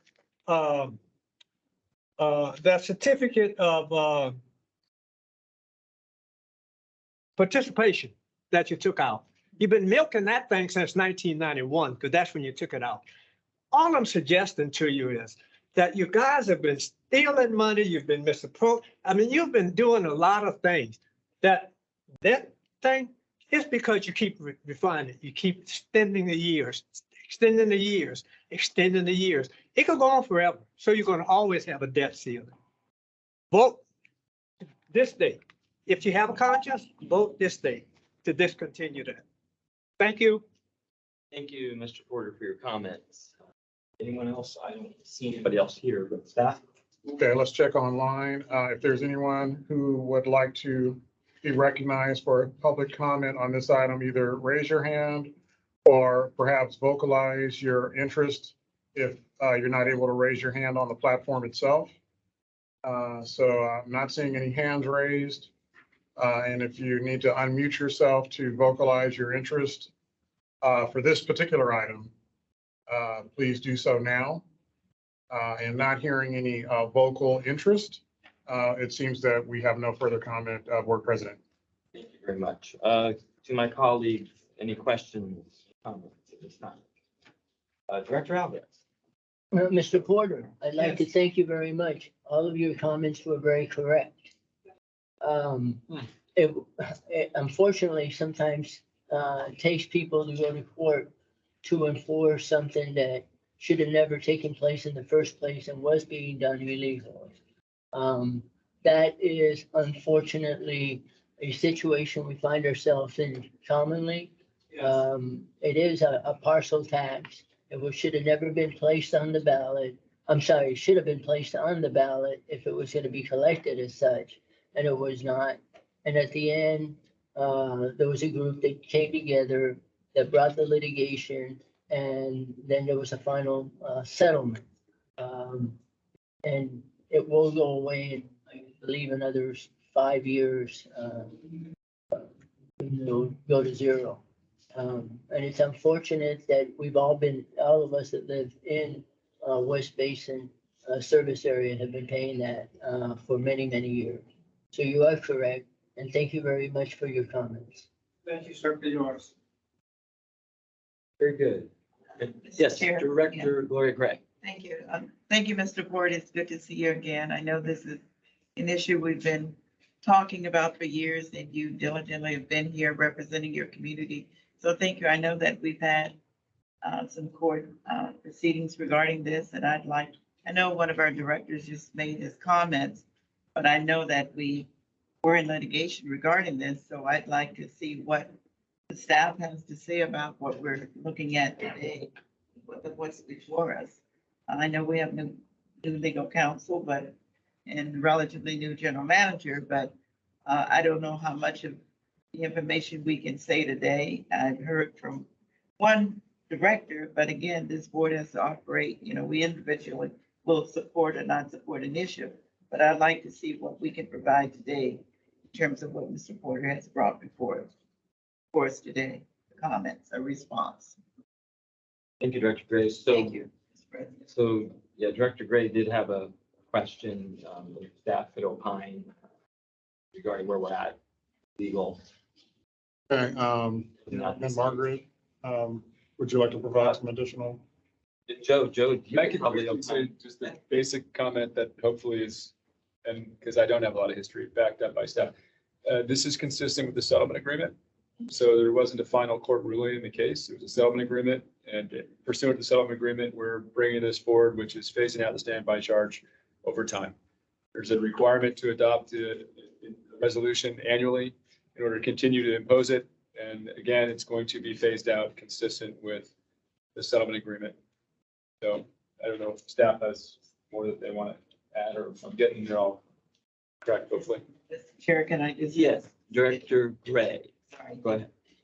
And this is consistent with the settlement agreement, what we're doing today. And so the phase out final date is what? Maybe Margaret knows. It's 2030.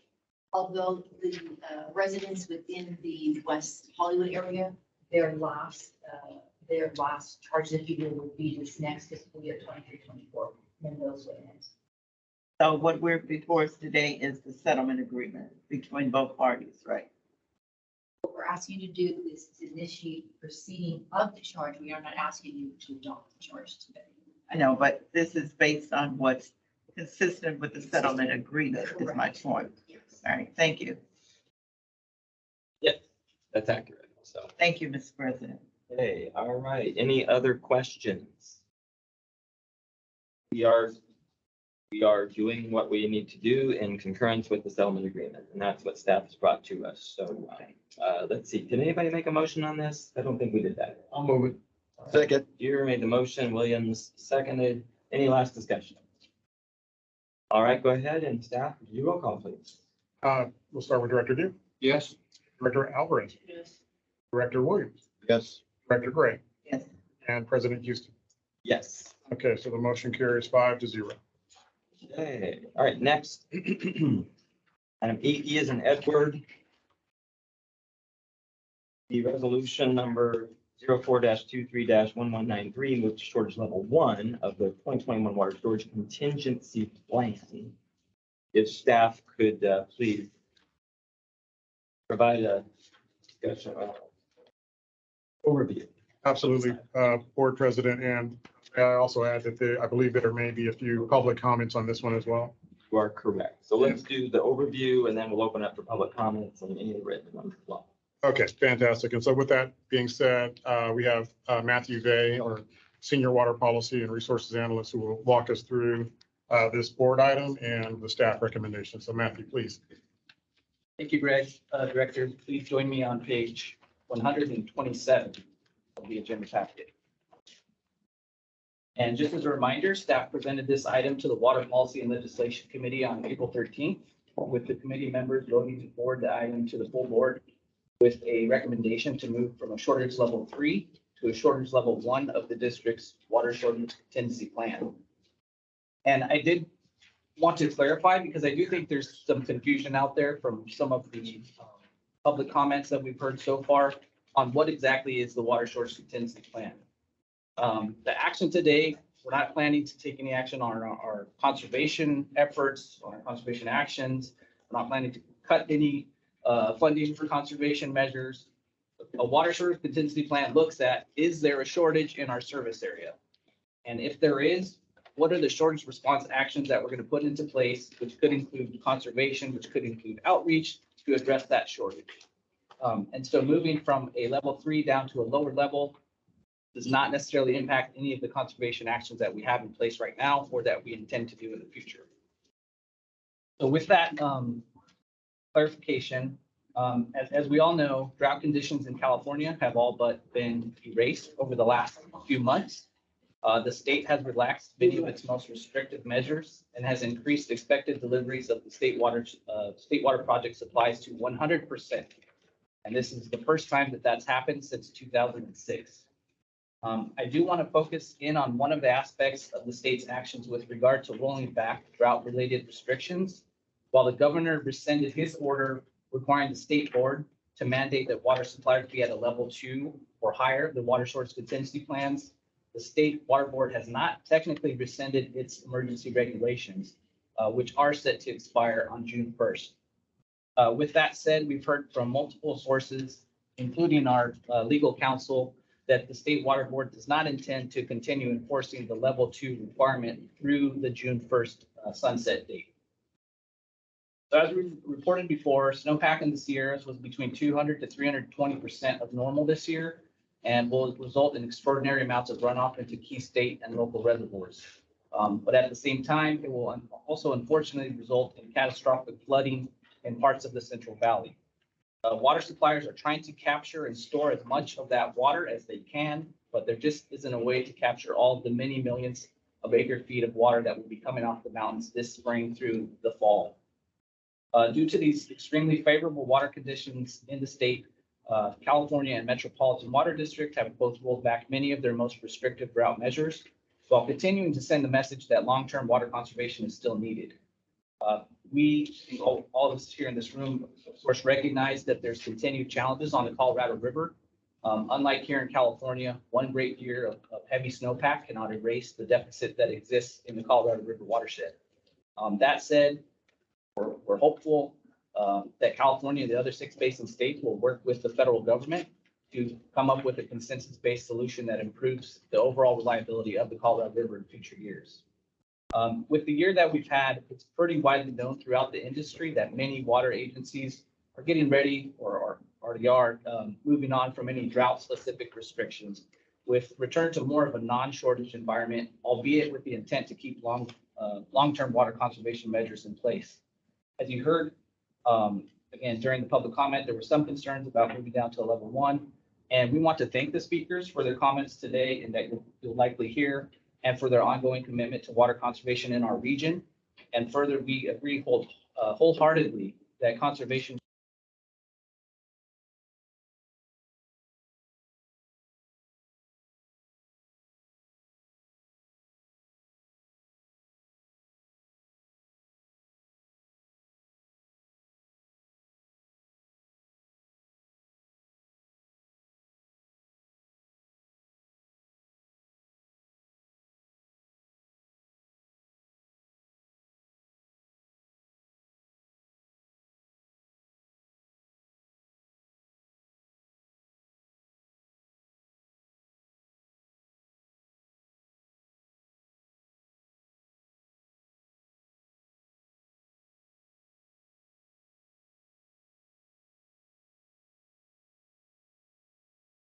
drought as it relates to California water supplies in our outreach. In fact, staff has recommended boosting its conservation efforts. As we reported before, we applied for a $3.3 million grant from the state to introduce new outdoor water resiliency programs over the next 3 years. This isn't something that we've done before, but it's something we think would be very valuable to the region and continuing to promote water efficient practices. While we don't know yet if we'll receive the grant, we certainly hope that we do.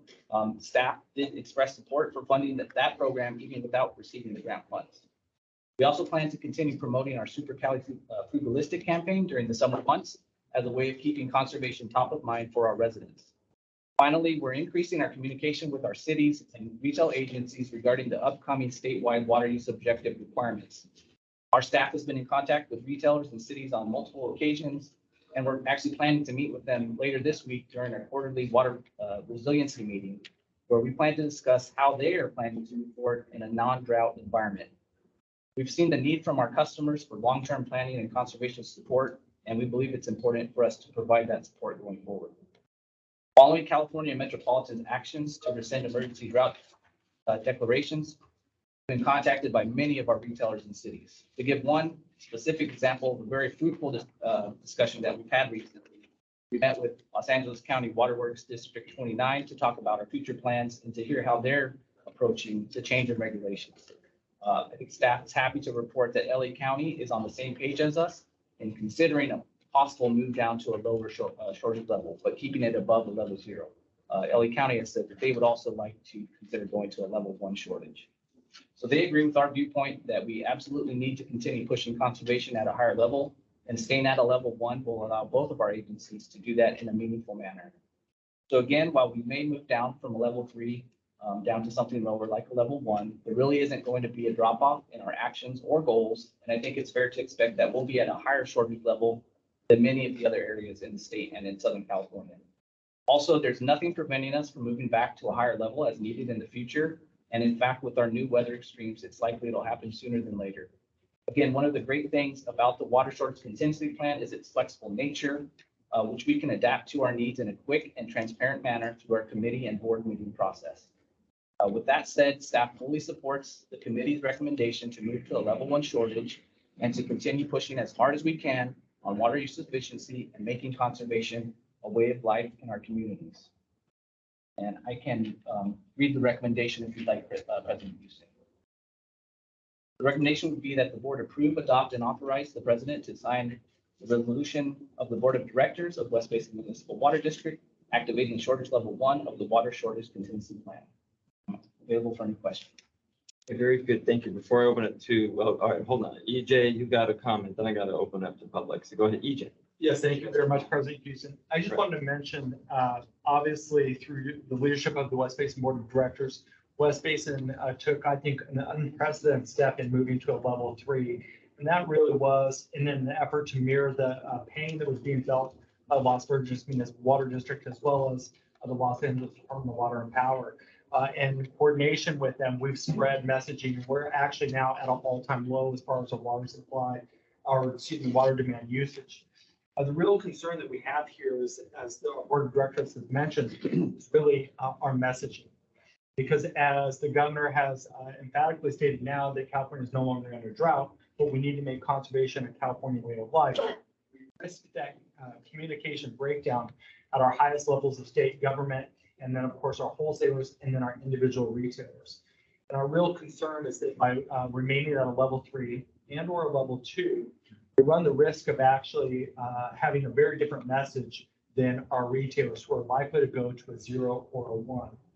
And I think that in this case, if you look at a level 1, it provides the opportunity to maintain that consistent messaging, but it also provides that next layer of messaging when in fact we do enter into a dry condition.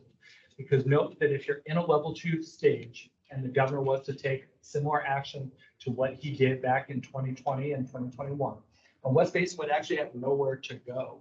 We would just re-emphasize our level 2 or level 3. So stepping back down to a 1, which is voluntary, and actually requires or asks staff to go out to our communities to make that message and ask our communities to continue to conserve, actually provides us an opportunity to maintain without that rebound that we historically see. So with that, Mr. President, that's all I had to add. Mr. Chairman? Yes. Before we have the people speak. Yeah. There may be some concern about the fact that we went from a 3 to 1.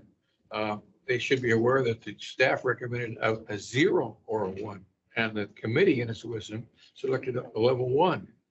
And so if there are people who feel that the 1 is too drastic, there was a more drastic choice that we turned down. I think anyway, I won't comment on the committee's choice because that's what the debates could be about, but I wanted to mention the fact that the committee selected 1 of the 2 choices that were given. Very good. Thank you. Okay, so with that, let's go ahead and open it to public comment. Anybody who's in the room, anybody have a comment on this item? Mr. Connor Everett? Yes. Connor.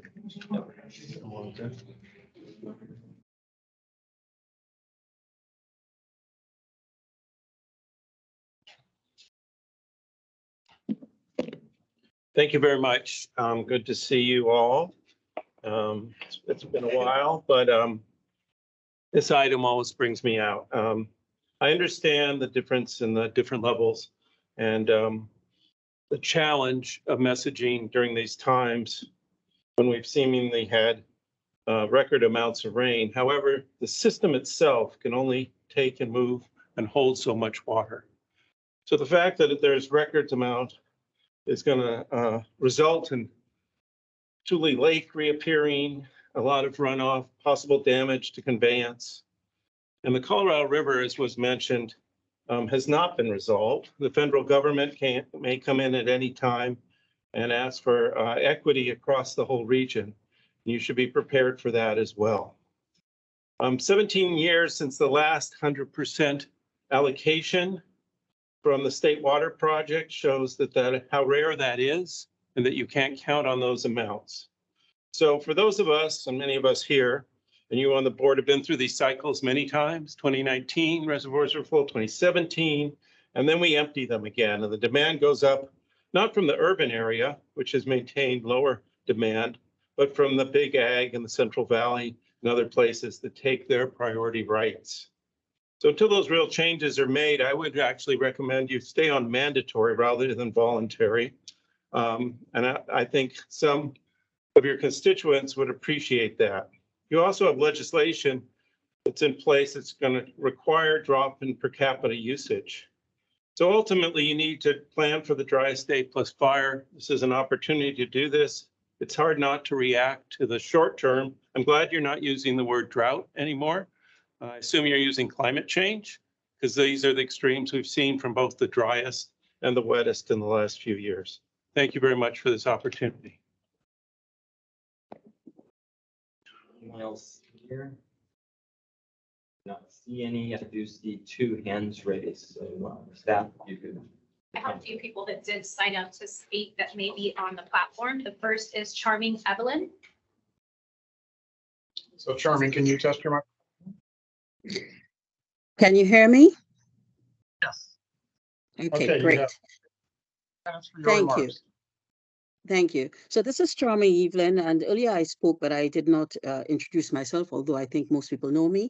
I'm Charming Evelyn. I'm the chair of the Water Committee for the Angeles chapter and co-chair for Sierra Club, California. I would like to echo some of the points Connor made. We should not be using drought messaging. We should be talking about climate change. And what is occurring here is what I like to refer to as drought whiplash. We are confusing the populace with all of this different messaging. I just did Earth Day events over the weekend, and I can tell you my experience doing outreach was everybody was like, oh, but they said the drought is over. I can go back to 20-minute showers. Is that what we really want to do? That is not what we want, and that becomes an issue. I do value the staff, and I value the work that the staff do, and I do want to commend the members of the staff and anybody who contacted me over this issue, and I appreciate having that discourse. However, this mixed messaging going out to the public has to stop. We should all be working together to speak with the media, so that they can stop saying the drought is over, because it is not. We got a wet year in California. However, we have a problem with the Colorado River, and we have an issue with Mono Lake. We have an issue with the Delta. All of those systems are connected. That's where we get our water, and they are in dire straits. We cannot pull back on conservation. It has to stay, and it has to become mandatory, and our messaging needs to reflect that as well. And I do want to, comment, Connor spoke about big ag, he spoke about legislation. Our legislation is that everyone should be using 40 gallons per day per capita indoors in the next few years. What is the message that we're sending when we say, okay, let's move from a level 3 to a level 1? Again, let us not confuse the populace with the messaging, and I appreciate it. Thank you. Thank you. Thank you, Charming. Okay, so we have our next speaker, Katie Wagner. So Katie, if you can test your microphone. Hi, can you hear me? Yes, you have 3 minutes. Thank you. My name is Katie Wagner. In your own agenda packet, you state that the Colorado River has a structural water supply deficit, that the recent rainy season won't erase 2 decades of dry conditions, and we know that the Colorado River Basin states have yet to reach an agreement and will likely make drastic cuts and will have to fallow many, many acres. You had children draw pictures about the need to save water that you featured in this very meeting. The irony did not go unnoticed. Relying on the Bay Delta, a region where salmon fishing is banned this year because Delta salmon have taken such a hit in the last few years due to drought, is not a solution when merely continuing to conserve is an option. The Colorado River is supposed to reach Mexico and feed an estuary with endangered wildlife there, but diversions threaten that estuary. So you're saying that you would rather put critical estuaries in danger than ask people to continue conserving water the way that they're already used to doing. It took years to get to this point where Californians understand how important it is to conserve, and now you're going to send mixed messages in an era of climate whiplash. We don't know if the next few years are going to be wet or dry, and we have not saved nearly as much water as we need to. It's been 17 years since we had a wet year like this, and in that time we've had many more perennial high water use crops growing in the state. So we need to conserve this water to promote consistency, and we need to be ready for that climate whiplash. Thank you. Thank you, Katie. I don't see any other hands raised on the platform. Oh, there we go. Lee Jarrett, if you'd like to test your microphone.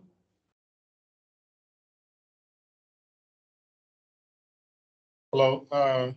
She's still muted. Hello, Lee Jarrett.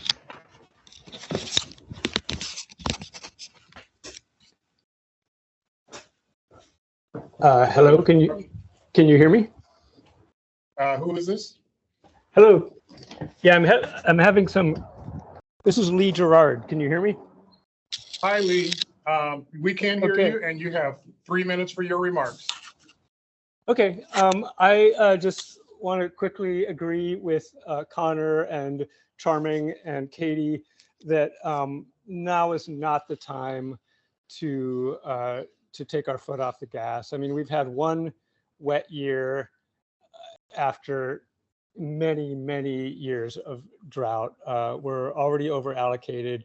The Colorado River is not a guaranteed source. I run a company called Graywater Corps. We're the boots on the ground. We install graywater irrigation systems and rainwater harvesting systems. And I think if anything, now is the time to increase awareness of these different technologies for saving water. And it just sends the wrong message. And it's kind of a case of whiplash if we're going back and forth between level 1, level 3, level 2. We just need to keep our foot on the gas here. That's all I have to say for now. Thank you. Thank you, Lee, for your comments. So I believe that takes us to Penelope Lapone. Penelope, if you can test your microphone. Testing. Yes, thank you so much for being here, and you have 3 minutes.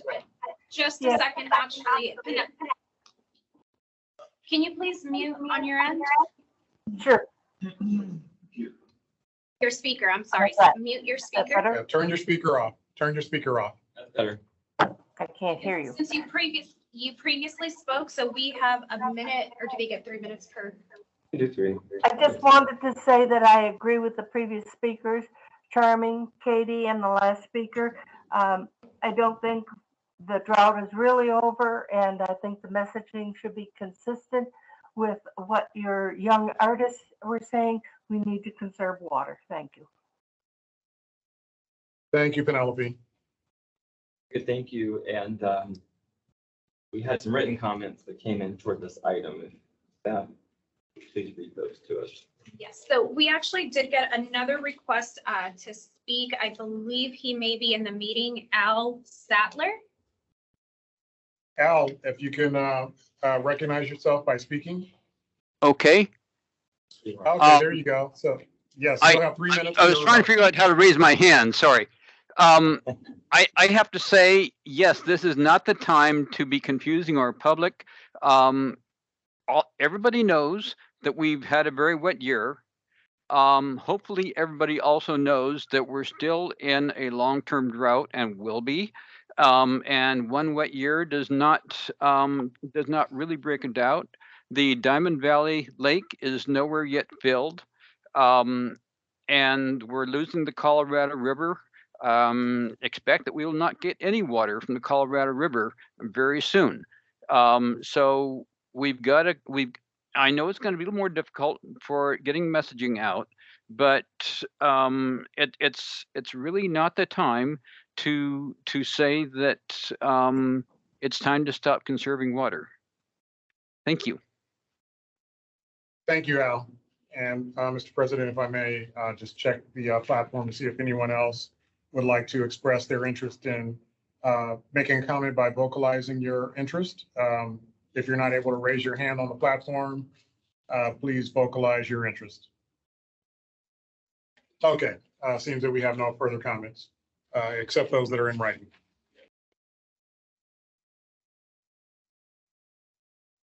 All right.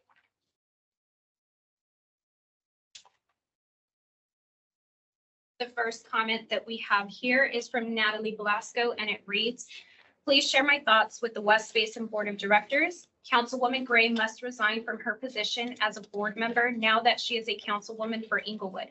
Councilwoman Gray cannot hold leadership positions for both the buyer and seller of water. This is a clear conflict of interest. The West Basin Board of Directors has an obligation to secure a legal opinion on the question whether West Basin and City of Inglewood are incompatible offices. They are clearly incompatible because one agency sets rates to sell water and the other city protects the public interest in buying the water and potentially challenging those rates.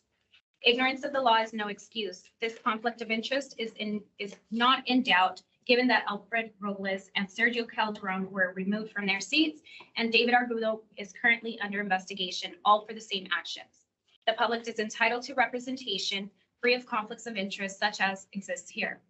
The board is showing a callous disregard for the public trust and appears more interested in protecting their crony than the public interest they were selected to serve.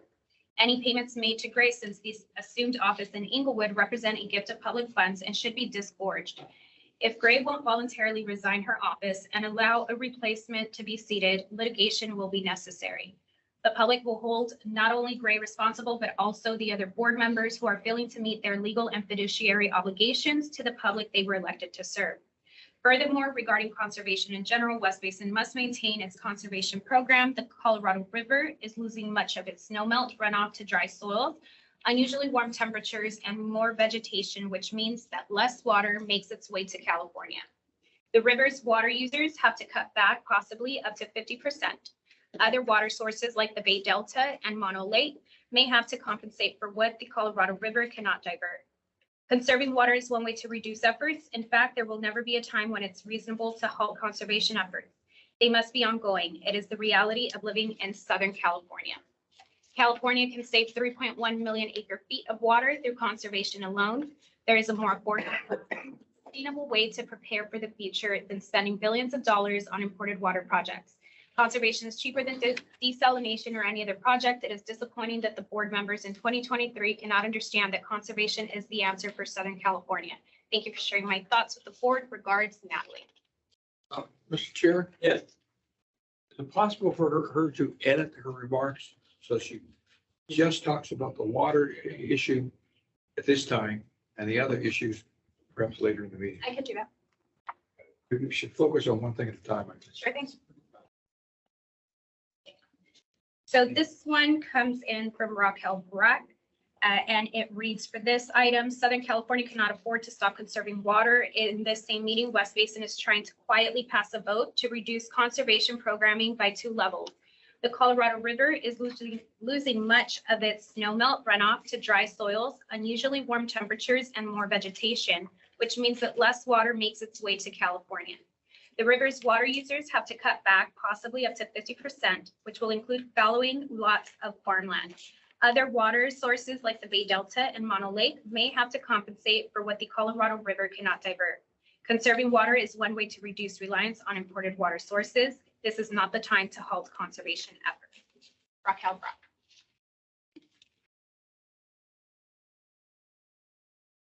Just a second here. Okay, next one up is from Amy Josephet, to whom it may concern. When there was a slight reprieve in our drought in recent years, Governor Newsom decided to loosen the restrictions that had been put in place concerning water usage. I thought that was a foolish decision from all accounts. It seemed certain that the drought conditions would continue to worsen in coming years, even if there was the occasional good news, i.e. wet winter. here and there. Residents got used to conserving water and it made absolutely no sense to lessen the rules as if everything was going to be just fine going forward. Well, here we are again. Please let lessons learned not be forgotten as we hear daily news about imminent rationing of water from the Colorado River. It makes no sense to allow whiplash of folks being allowed to believe that all is well. Please keep the conservation lessons going strong and the rules in place. Again, thank you, Amy Josephik.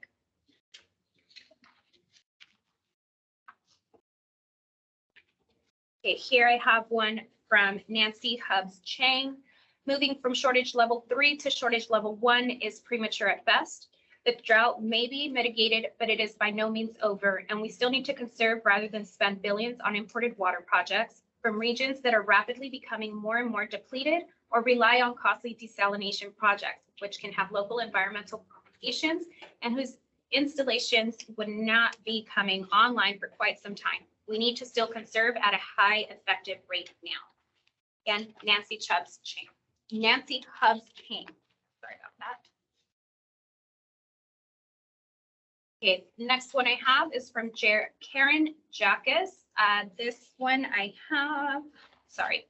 Okay, I am writing to urge the board to keep your water conservation efforts at their current level rather than change them to level 1, which is less stringent. I urge you to maintain the current conservation level because California has long had a pattern of multiple drought years interspersed with 1 or 2 years of heavy rains, and that pattern is predicted to become more extreme due to climate change. Additionally, temperatures are predicted to rise in future years, resulting in more evaporation of water from our rivers and streams than occurred in the past, and more severe droughts dry out our soils and cause them to absorb much more of the runoff from rain and snow than they did in the past. The most effective and least costly way to address the droughts and resulting water shortages that California has had and will continue to have is for all water users to conserve significant amounts of water. Even this year, with its record rain and snow, conservation remains extremely important. The Colorado River, one of 2 major sources of Southern California water, continues to suffer so badly from the years of drought that the federal government is looking at imposing significant restrictions on how much water states, including California, will be able to take from it. The other major source of reduced water flow that a water year like 2022 cannot make up for. Oh, I'm sorry. Let me backtrack. I apologize for that. The other major source of Southern California water, the Bay Delta, has also suffered so much harm from years of reduced water flow that a water year like 2022 cannot make up for it. That's why it's so important for your board to keep its current water conservation standards and to educate your customers about the importance of maintaining them. If you cut back on your standards, your customers may wrongly assume that California is out of its drought crisis and that water conservation is no longer important. Having a consistent message about the frequent recurrence of drought years and the need to make conserving water a habit is important. If people think the drought is permanently over or will be over for a long time, they will get out of the habit of conserving water and it will be hard to get them to start conserving again. Thank you for the opportunity to comment. Okay, and the last one I have here is Lionel Mares. And Lionel says, water conservation programs take time to gear up with public outreach, and West Basin was doing a great job. Why go backward? It is important that the MWD and partnering government bodies do more outreach and public engagement with the public. Sincerely, Lionel Mares. And that concludes the public comments that I have to do. Okay, great. Thank you very much, Anita. So let's go ahead and open this up to the board for discussion of what staff has prepared before us. So if anyone would like to ask questions or make a comment, now's the time to do so. Director.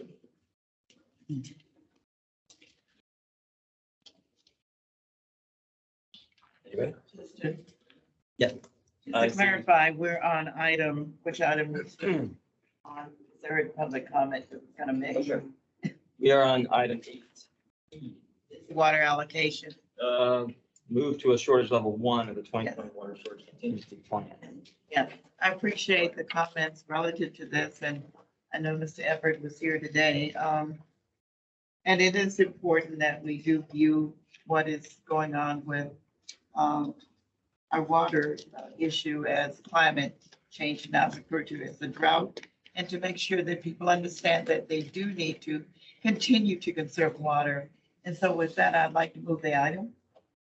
So Director Gray made a motion for staff recommendation, which is, I believe, to move to level 1. So that's the motion. Is there a second? I'm not in a second, but I will have comment. So far, I don't hear a second, so we can keep on going with comment. Yeah, go ahead, Director Alvarez. Did he second? He did not. No. I'll second. Okay, so now we have a second. We'll still have discussion. So go ahead, Director Alvarez. Okay, while California's water supply may have seemed to come roaring back this year, that is not the case. We're in a very temporary situation. And I think it's very important that we keep the overall hydrologic picture for the Southwest in mind. And that picture is one that is dire, that we do not have adequate water supply. Even though the California reservoirs are full today, they won't be full for very long. And the long-term decline of the Colorado River continues unabated, and that water supply is approximately 50% of the water supply for Southern California. That may not be available in the near term.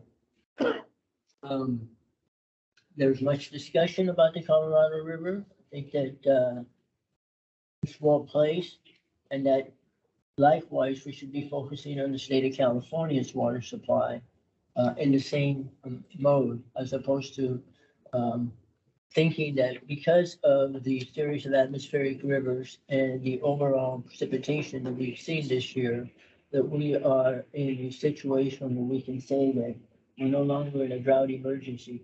I think we are in the same emergencies that we've always been.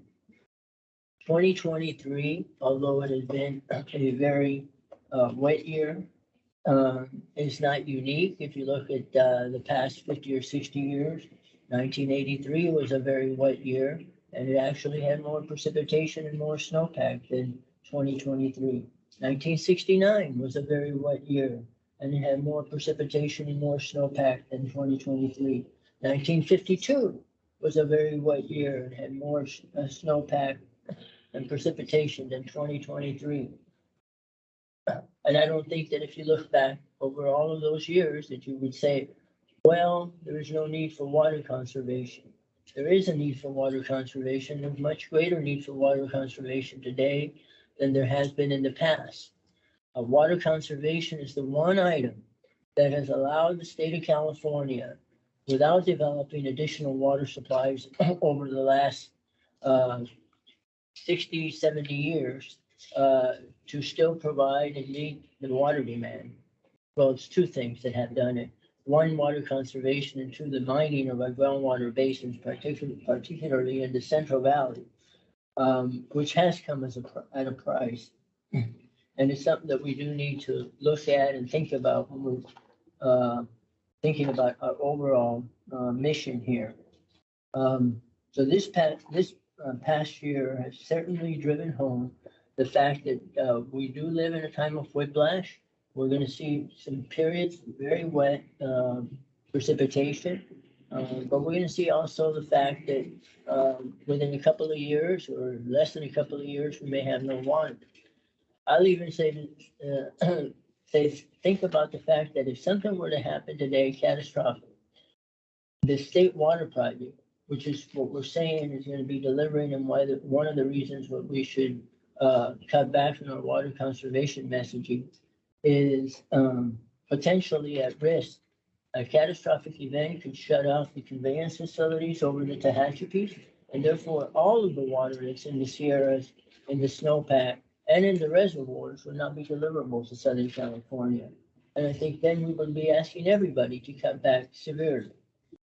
So we need to think about the messages that we send out, and we need to be very consistent. I talk to a lot of members of the public people that I didn't even know I knew, but come up to me now and say, hey, the drought is over. What are you guys going to do about that? And I have to remind them the drought is not over. I think that we need to be very consistent in our messaging. There was a reference made by the staff about Metropolitan Water District. Metropolitan Water District did take an action last month to remove the water shortage emergency conditions that were applicable not to the entire med service area, but only to the state water supply dependent areas.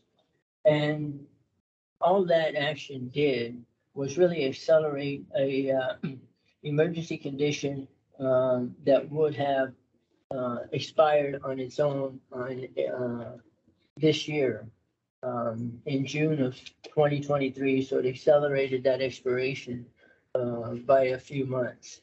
There was much discussion at Metropolitan Water District, and I think at the end, the intent was that we need to be consistent with our messaging.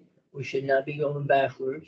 I'm glad to hear that in the staff report, we're going to stop using the word drought because it does send kind of a mixed message, and people need to realize that our climate, for the better or for the worse, has changed.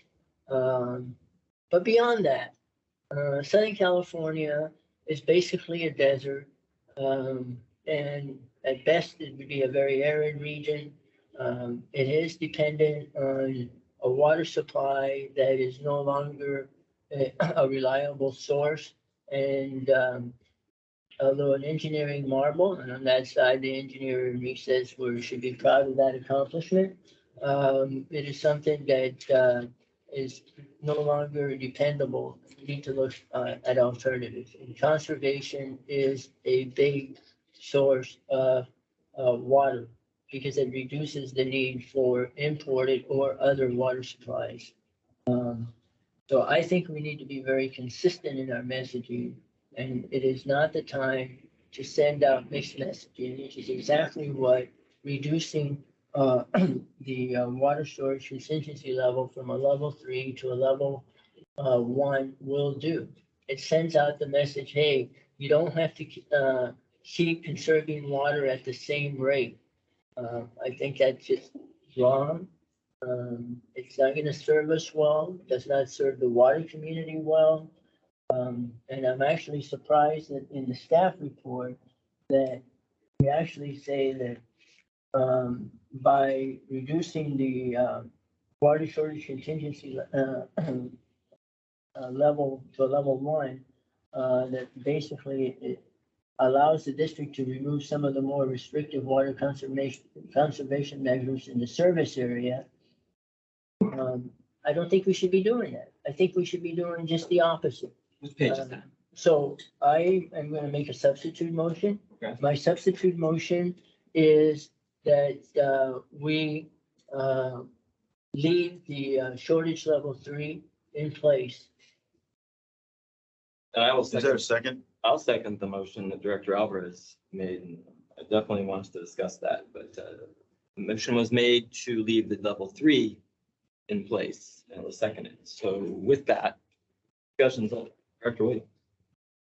So the discussion is over? No, it's open. Oh. Open. Yeah. Okay. Go ahead. Well, based on what I've been hearing today, I would agree with you.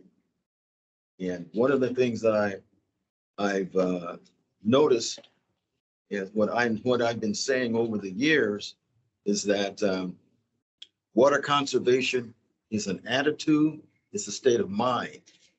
Motivation gets you started, but it's habit what keeps you going. And I heard someone on the open mic say that we need to be having an attitude towards water conservation, because we've learned already that when we first delivered water from the Colorado River, it was a mistake. It was the numbers weren't right, and we've been suffering ever since. And so we will always in Southern California have this problem of not having enough water to support us, because it was never here. And every year, or every time a problem comes up, it's always that we don't have enough water. We will never have enough water in this region. Right? I mean, it ain't gonna happen.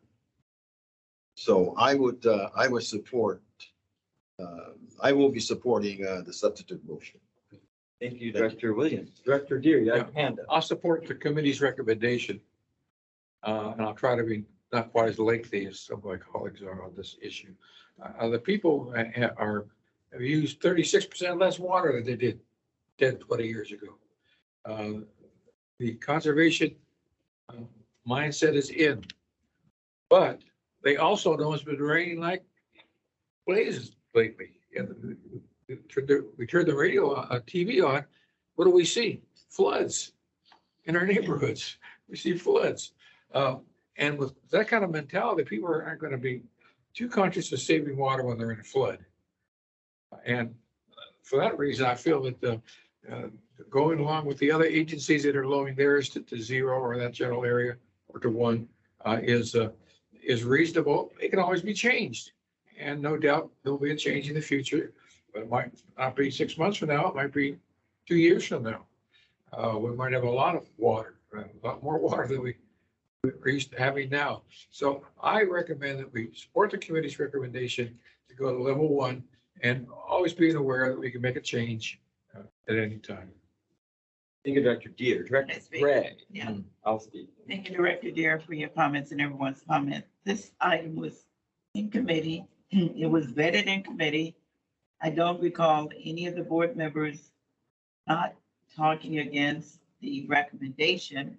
I'd like staff to give a perspective on what the alternative recommendation is, allocation 3 versus 1, the staff's recommendation, and tell us what that means. What's your perspective? What's the reason for the recommendation? Because again, it was vetted in committee. I would just provide this thought. Obviously, the board of directors can do as they choose, and Right. West Basin staff will implement that. Ultimately, the governor has lifted the drought emergency, and I would paint a parallel picture of that. When you remove the emergency, it allows at a later date, when you re-enter that emergency, it offers that opportunity to send a message to the public that action needs to happen. And by remaining in an emergency situation in perpetuity, nobody would then know at a future date that you are now again in an emergency. So by lowering the level, our thought was that actually that it would be somewhat controversial to say that one, because we all saw what happened when the governor continued to proclaim that we were in a drought. He received quite a bit of backlash. So we were hoping we thought it was kind of a stretch to remain in a 1. Obviously remaining in a 3, ultimately, if the governor were to re-enter into a drought emergency, as he did this time, he asked everybody to move to a level 2. So in that next emergency situation, we would still be above and beyond that future emergency. However, it does send the message that we're very serious about conservation. But I would just continue to remind people that conservation and our drive and our desire to implement conservation is not related to a water shortage contingency plan. The water shortage contingency plan is a document that's actually required by state law that actually identifies how much water supply you have and what your demands are and what will be those actions that you take if your supply doesn't meet your demand.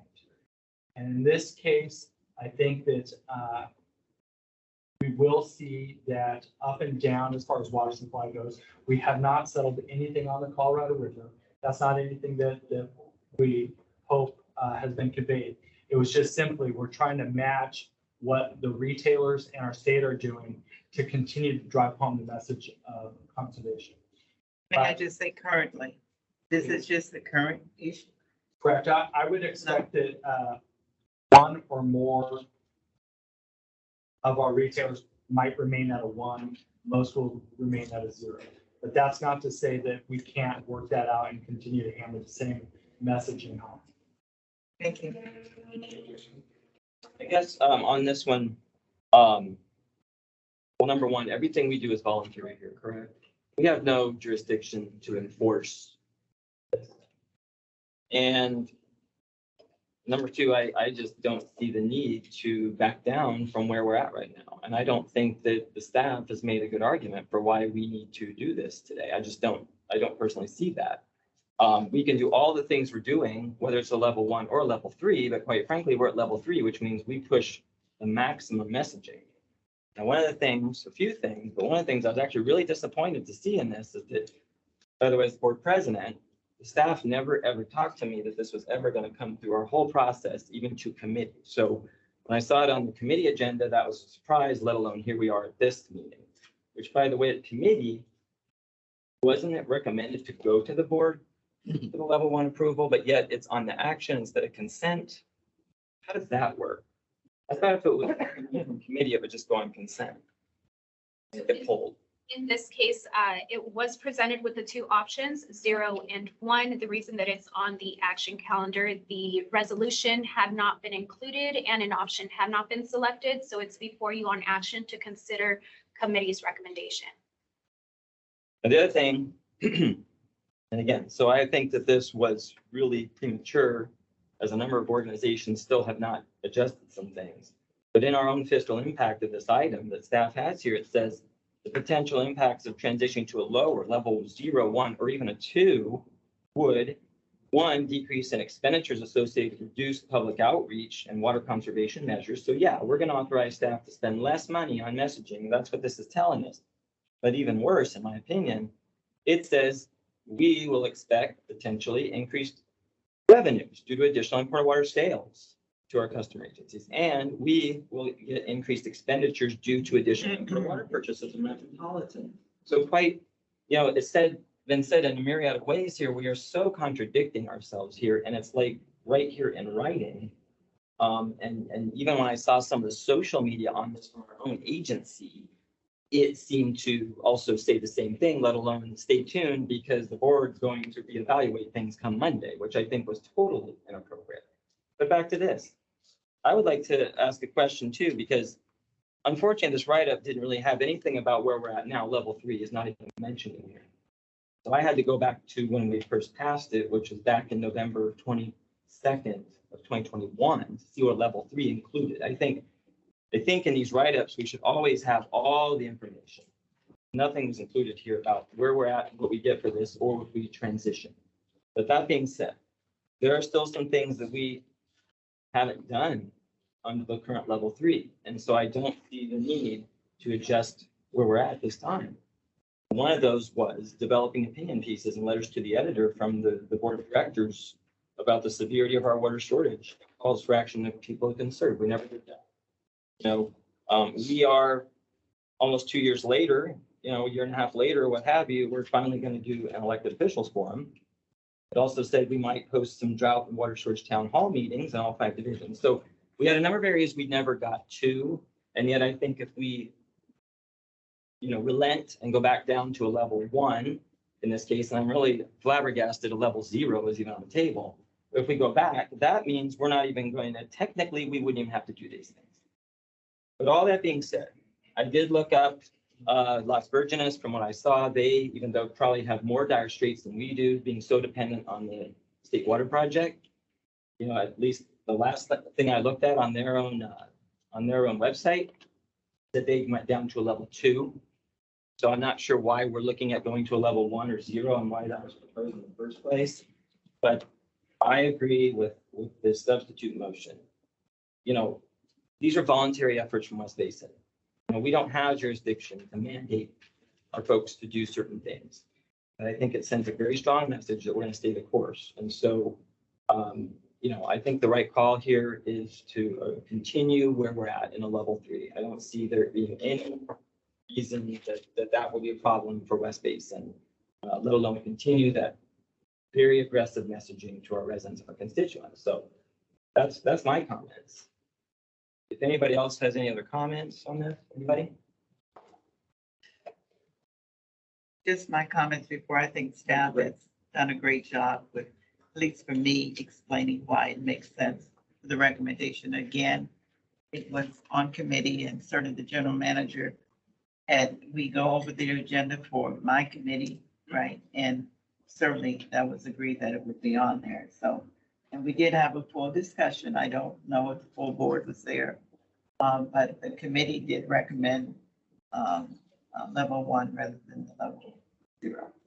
And so for that reason, I will support the committee's recommendation.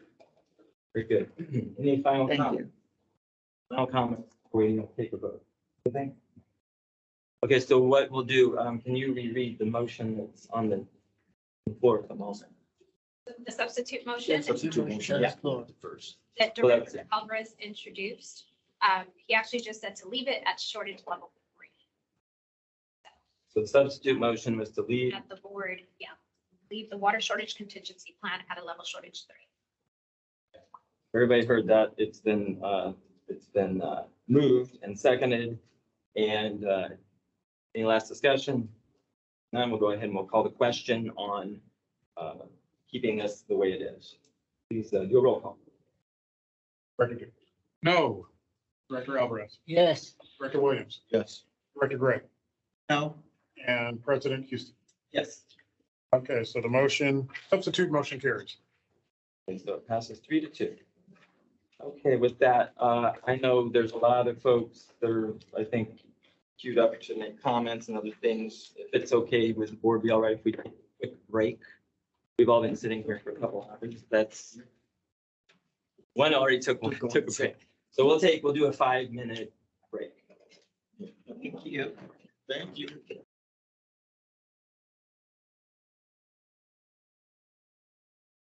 Excuse me. Hello, Yes. I'm still waiting to speak on behalf of Ms. Gray and the decision to leave her on the board or ask her to leave. And I'm wondering when am I going to have that opportunity still? That's the next item up. So as soon Thank as we you. come right back. Yes. Thank you. Welcome.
Are we back?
Are we back in session?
Today is the 24th Of April. of April.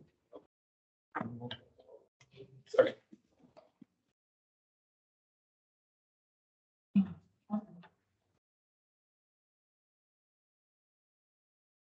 The copy of the promise pulling miles. I gave you the copy. Can you get another copy out of yours? Hey, can I get the sponsor the Desi Alvarez breakfast? Yeah, except it has to be a going away breakfast. How did we get to here? Is the right answer? That was nice. Yeah, Fulham. We're doing like Albert Robles. Yeah, for years, and years, he had 2 offices. Yeah, so they did a state audit on it. I had 2 offices for about a month. Okay. What's that? Are we on break? We were on break. Break's over. Did you miss your break? Missed my You break. can always get up in the middle of it. You have a mic going, guys, so you have a live microphone going, so just wanted you to know. Oh, thank you. Thank you, Craig. You're aware. Mike's always hot. These are really hot mics here.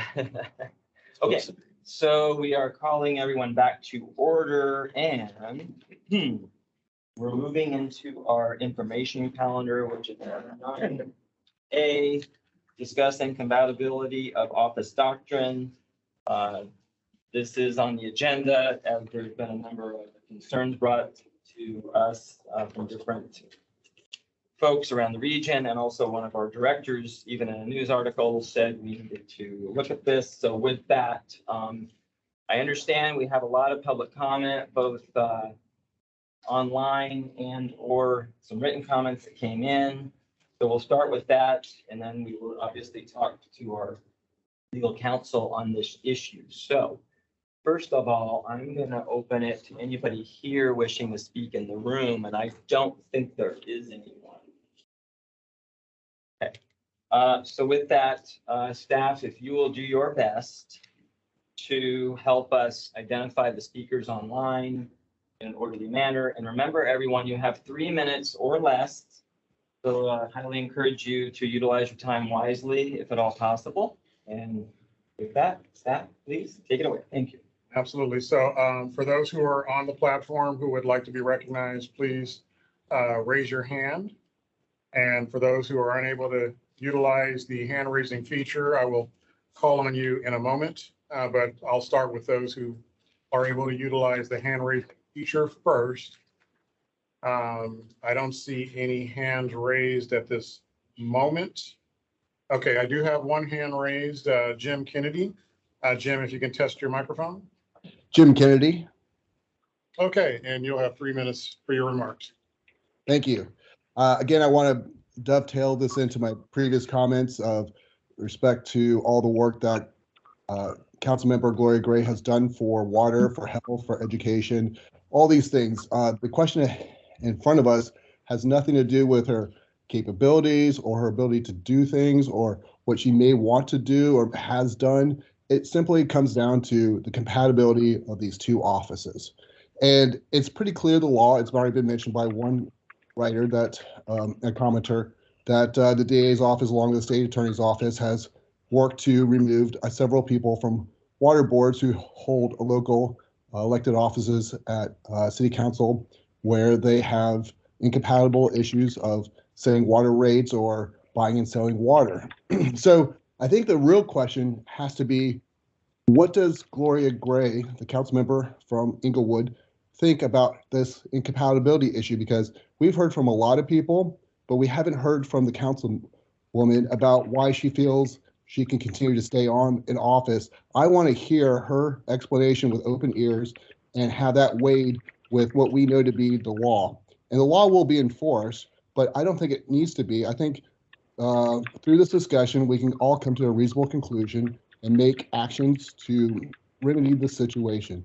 Because again, we don't want to waste time, we want to stay focused, and we don't want to waste the taxpayers' money. And also, the good citizens of Inglewood deserve to have a very focused city council person, because I don't believe they understood that they were electing someone who was going to hold 2 offices. In fact, during her campaign, Councilwoman Gloria Gray said that she would resign her West Basin position. She's not remembering those comments, but it was written in a paper under record. So again, I want to hear from Councilmember Gloria Gray And so we can all make a decision based on her comments why she's postponing resigning her Western board seat and not fulfilling her obligation to be a city council woman in Inglewood. Thank you so much. Thank you, Jim, for your remarks. The second person I have is Charming Evelyn. Charming, if you can test your microphone. This is Charming. Can you hear me? Yes, thank you. And you have 3 minutes for your remarks. Thank you. So I'm really just going to keep this short because we all know what is at hand here. And to mirror some of Mr. Kennedy's comments, who spoke before me, this is a conflict of interest.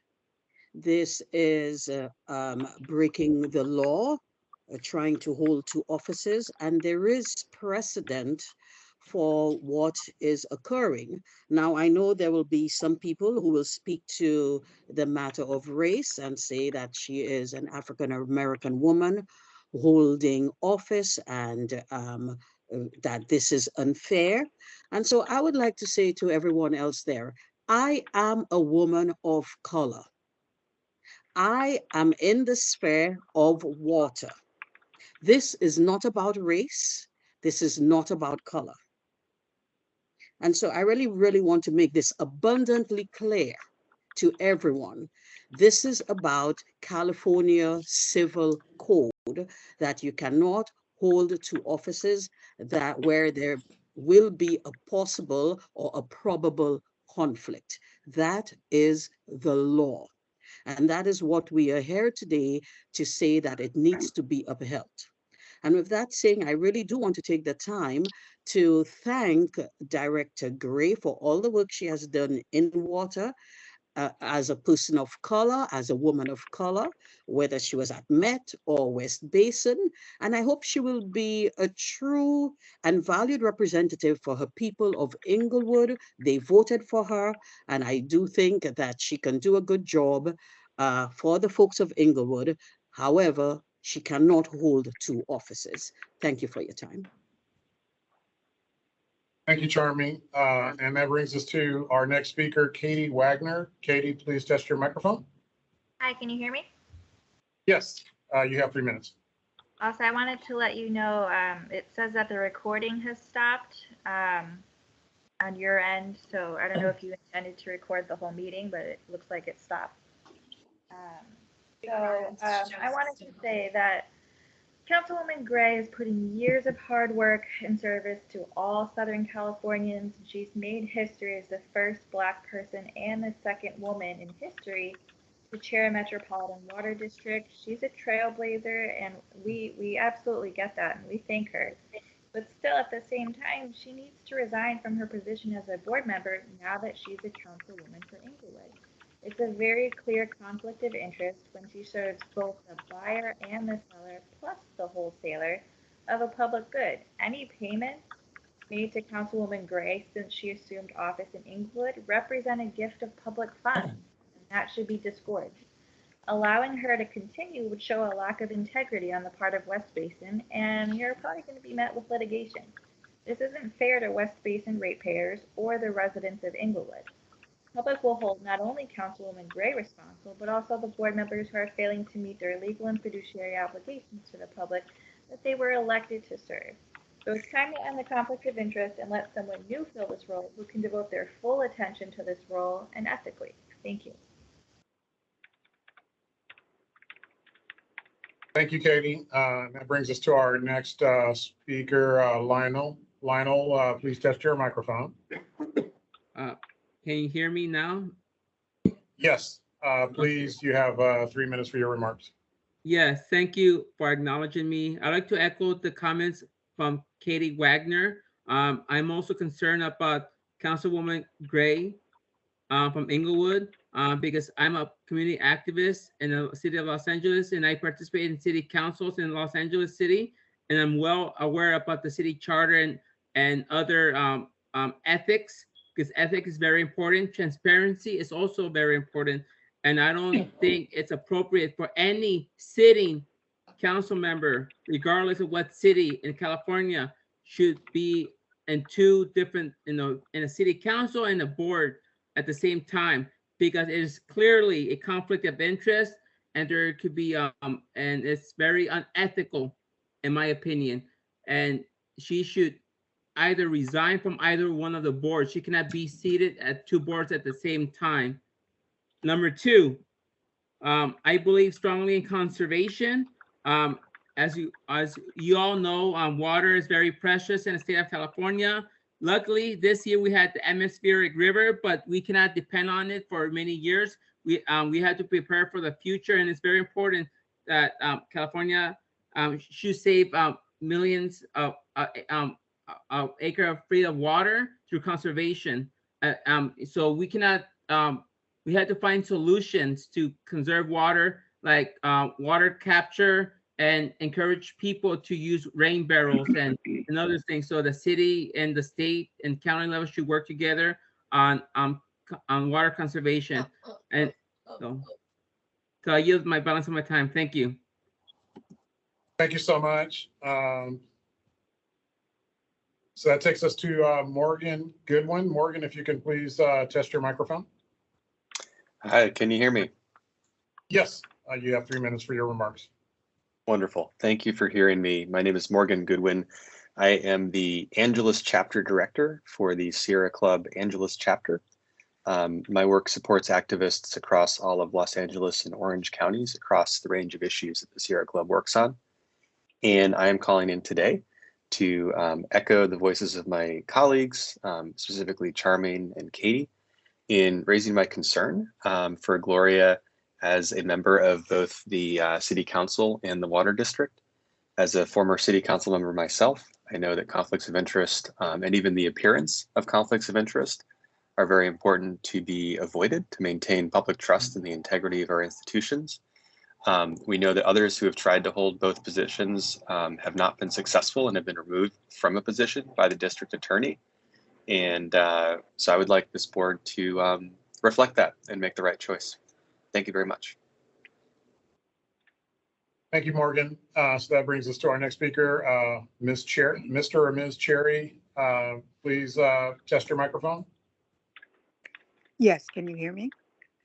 Yes, please, you have 3 minutes for your remarks. Good afternoon. I've heard all the other remarks that have been brought forward. I think that the Water District knew during the time of Gloria running for the seat in Inglewood, and if it was in the bylaws, it should have been brought up at that time. It appears to me that there's someone that possibly wants her seat. I think the type of person that Gloria is, as I know her, she's very ethical. And if there was something unethical about what she was doing, she would not have put herself in that position.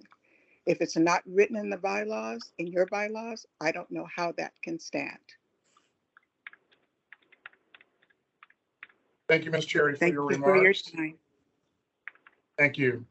Okay, I don't see any other hands raised at this time. So I'll go to those who would like to verbally recognize themselves. I think there was one. Yes, I'd Yes. like to speak.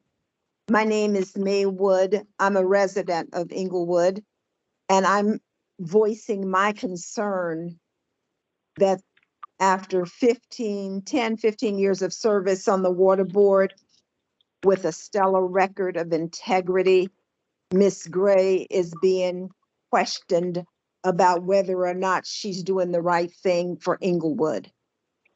We have voting rights, and the citizens of Inglewood has consistently voted her back in for water board seat. 10 to 15 years on the board with integrity, with diligence to study and to be abreast of the things that are important to our community. I'm wondering if you really are staying the course. I'm wondering if you're considering that the citizens just reelected her for her seat, and we stand with her today. I've been on hold for almost 3 hours to say we stand with the person who has been representing us. We continue to stand, and we admonish you to please give serious thought before you attempt to remove her from her seat. Thank If you, Meg. anything, Oh, if I'm anything, sorry. if anything, let her serve out this term and let the voters make the decision. This is not a decision that should be made by administration. It should be made by the voters. Thank you. Thank you, May.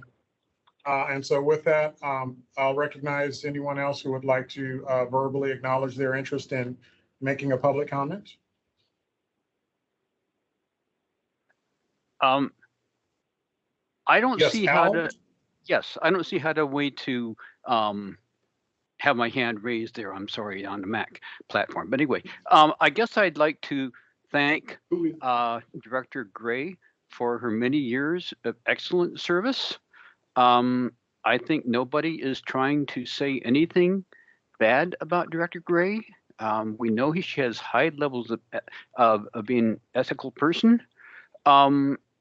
This issue came up before with Albert Robles when he was wanting to be simultaneously a director and a city council person from Carson, as I remember. And it was, the issue was that one is that you're having two different interests here. You're being a water person and a city council person, and there's come some interplay, and sometimes the person would have to decide which body they are trying to represent, which body they're representing, or in which interest they're speaking, and very frequently they would be the same, but from time to time they might not be. And so I just think it would be appropriate for Director Gray to, since she has been elected to Inglewood City Council, and congratulations very much on that, that she acknowledged that she needs to gracefully step down from being a director of this body.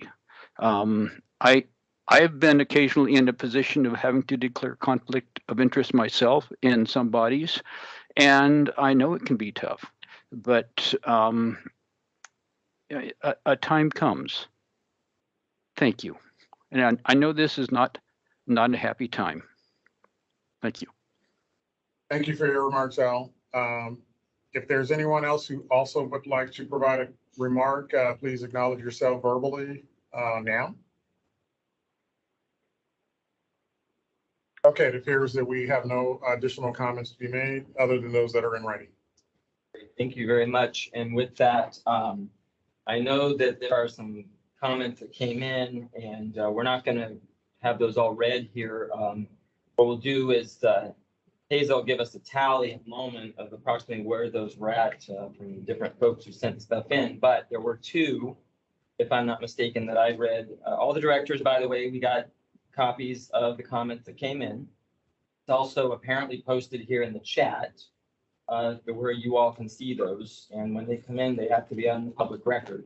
But there were two of them that specifically asked us when they were sent in to read them into the record of this meeting. So I'll ask Hazel to go ahead and please read those two letters to the board of directors. The first is from Lionel Mares, and he writes, "The public is entitled to representation free of conflicts of interest such as exist here. The board is showing a callous disregard for the public trust and appears more interested in protecting their crony than the public interest they were elected to serve. Conflict of interest is a big problem in government. Sincerely, Lionel Mares." The second comment received is from John Monson, and that reads, "West Basin board members, it has been my pleasure to speak to the board in the past several times. I cannot be there today due to a schedule conflict. My message is simple. California state law prohibits elected officials from holding two elected positions at the same time if there is a possibility of a significant clash of duties or loyalties between the offices. Note, the standard is the possibility of a clash. It is more than a possibility in this case. Part of Inglewood's water supply is purchased from West Basin, And Inglewood also purchases recycled water directly from West Basin for non-potable uses. Gloria Gray should resign from the West Basin Board immediately. Thanks to John Monson of this year and welcome. Okay, thank you, Hazel. And then if you have it, do you have the tally of folks who wrote letters into us so you can at least give us a rundown? Yeah, so we received 8 letters speaking to or requesting that Director Gray resign due to the incompatibility of offices. We received 4 letters just stating their opposition and concerns for her to have the 2 seats, but there were no mentions of resignation on those 2, or on those 4, I'm sorry. Okay, great. Thank you. And those will be available for the public for the record. So, all right, with that, this is an information item at this time, and I'll go ahead and open it up to our attorney to provide some analysis and information. And of course, the directors, by all means, will get a chance to ask any questions or make comments. So, Joe, if you'd like to go ahead. Okay, thank you, President Houston. I was just going to give an overview of the incompatibility of office doctrine. And then obviously open it up for discussion and whatnot. It is, again, an information item only. The incompatibility of office doctrine, as some people on the phone and in the chat have described accurately, is in Government Code 1099. I think I'll read from the parts that are relevant here. It says a public official shall not simultaneously hold 2 public offices that are incompatible. Offices, this is paraphrasing a little, are incompatible when, among other things, based on the powers and jurisdiction of the office, there is a possibility of a significant clash of duties or loyalties between the offices. And there's a number of AG opinions on the issue to determine, what is the possibility of a significant clash of duties and loyalties between the offices. Further language in some of the AG opinions says that it's any possibility of a clash of loyalties. And quote, it's not necessary that a conflict has actually occurred. It's sufficient that a conflict may occur. And they've also gone on to say that it takes only one potential significant conflict of duties of loyalty. So it's essentially, you can come up with a scenario where there's a conflict. That's how the AG has interpreted the statute in the past. There are a number of examples of which some of the folks in public comment have referenced. Of them are AG opinions related to a city council member for Carson, who was also on the WRB board. That was found to be incompatible. Actually, the way the process works, you enforce it through the Civil Code of Procedure, and you have to request permission from the Attorney General to bring a lawsuit to enforce and remove someone from office. So in that case, there was an AG opinion where they authorized a suit to be brought. The district attorney then brought a suit, and as someone referenced, Councilmember Robles was subsequently removed from office. There's also one that has to do with the Metropolitan Water Board, or Water District of Southern California, the WRD Board, and that was an AG opinion as well that found that there was a relationship. City of Maywood, City Council, and WRD Board, City Treasurer of Southgate and Central Basin. And another one, which I thought was interesting, is the Water District in Victor Valley, as well as on a school board of Victor Valley, which seemed to be somewhat unrelated, but the fact that the Water District was selling water to the school board, in the opinion of the Attorney General, created applicability of the doctrine. I do want to add that it is a fact-based analysis, each one. So it's not self-executing, meaning that a person could disagree with the Attorney General and have a different opinion. And again, as I mentioned before, the way to enforce it is for any citizen or entity who could bring an action requesting to bring an action from the Attorney General, who will then allow that to happen or not. If that is allowed, that will be in the form of an opinion saying that there's a substantial question of fact and it looks likely that the doctrine may apply, therefore authorized to move forward with a lawsuit. Then a lawsuit is brought, and ultimately court would decide whether the doctrine is applicable or not. Trying to see if there's anything else. That's, I think, the overall summary that I have on what we're talking about here. Okay, very good. Thank you. Any questions from directors at this time or comments? Comment if I might. Yeah, go ahead, Director Dean. You're probably aware that I'm on the LAFCO Commission for LA County, elected by the special districts. The question, we would have, might possibly have a district whose boundary line might conflict with the West Basin's boundary line. So I have to make a decision on that if there's a conflict. But there are water district, or special district, mostly water district representatives on LAFCOs all over the state, as well as in LA County, 2 supervisors, 2 LA city council members, and mayor of another city, as well as special districts. So there are several elected officials on the LAFCO commission. And as I said, I'm elected by the LAFCO, by the Special Districts Association. When I was a mayor for 19 years, most of those years I was on the vector control district. So that was representing the city. And there might be something the district does and is in conflict with the city that appointed me. Are always those examples throughout Southern California of many elected officials who have more than one responsibility. And you have to be careful how you vote. For about a month, I was on both this board and the mayor of Gardena. I was going to let my term expire, not quit a month early and cause the expense of a special election. Just let it expire. And whenever 1 or 2 meetings I attended in West Basin, an issue came up that might affect the city of Gardena, I abstained. And any issue in the city business that affected West Basin, I abstained. So there was no conflict at all. But there's a potentiality, I guess, from the point of view of some people. But that happens all over Southern California. It's not something totally new. I just wanted to bring that up. Legal counsel. Just really quickly on the LAFCO point. So one thing I want to say in the law, there is an exception if you're otherwise allowed to expressly by law. And that is what, with Metropolitan, obviously all their board is appointed by their member agencies. Those are 2 public entities. But there's an attorney general opinion that addresses that and says that's not a problem because it's otherwise allowed. And that's the purpose of being on the board, is to represent the other agency as opposed to the public generally. And that's similar with LAFCO. LAFCO is set up in such a way that it's supposed to be representative of the different types of government entities that are affected by its decision. So there's an exception for that. Thank you. Just a clarification on the LAFCO issue. Doesn't the LAFCO board require each different type of governmental organizations to appoint members, such as special districts have to appoint members to the LAFCO board? Board of supervisors have to appoint, isn't that part of the? I know that there's special seats that receive the input and votes of those. Respond to that. Yeah, Director Deere would know more. There are 2 supervisors on the board selected by the board of supervisors. There's 1 city council member from LA City elected by the mayor, I guess, of LA City. There are 2 council members from other cities in LA selected by the Cities Association. There are 2 special districts, myself included on the board, selected by the Special Districts Association.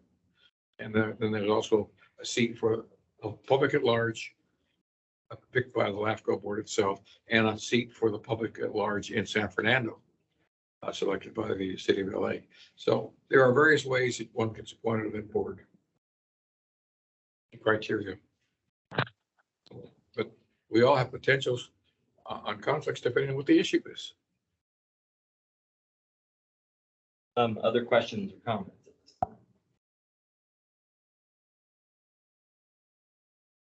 Well, again, this has been brought to our attention. I think everyone has realized this, so at least had to be allowed to talk about, so the board does understand.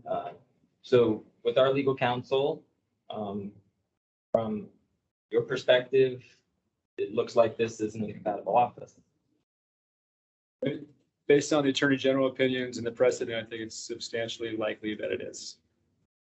Again, it's not as self-executing, but it certainly appears that there's some scenarios that have been looked at in the past, which are very similar, if not the same. And I mean, I guess so the public can understand, because again, this is information items. So we're not here to take any action today on this. It's just for discussion. Yeah, I don't know what power the board at this time has to do much about this. From what I understand at the moment, seems like we're a little bit handicapped. But from a straight legal standpoint, anyone can ask the Attorney General to bring a lawsuit to remove someone from office. And my assumption has been that, it could be an entity as well as an individual. I don't know if there's precedent for that or not. I certainly could look into that in more detail and provide some more information to the board if they'd like. Director Alvarez, you have something? Director Alvarez. May I have a word as a voting constituent in Inglewood? I'm so sorry, ma'am, but the time for public comment's over, so you may not. Thank you. Thank you. Sorry about that, but that's just the rules. So back to the board discussion. Director Alvarez. There was a couple of comments made earlier. Can you speak up? There were a couple of comments made earlier by members of the public. One was that this board was protecting its cronies. I don't think that this board is protecting any cronies. And those kinds of comments are probably ill-placed and not, in my opinion, well received. I do think that Director Gray has served very well, both here and at Metropolitan Water District, and she has been an example.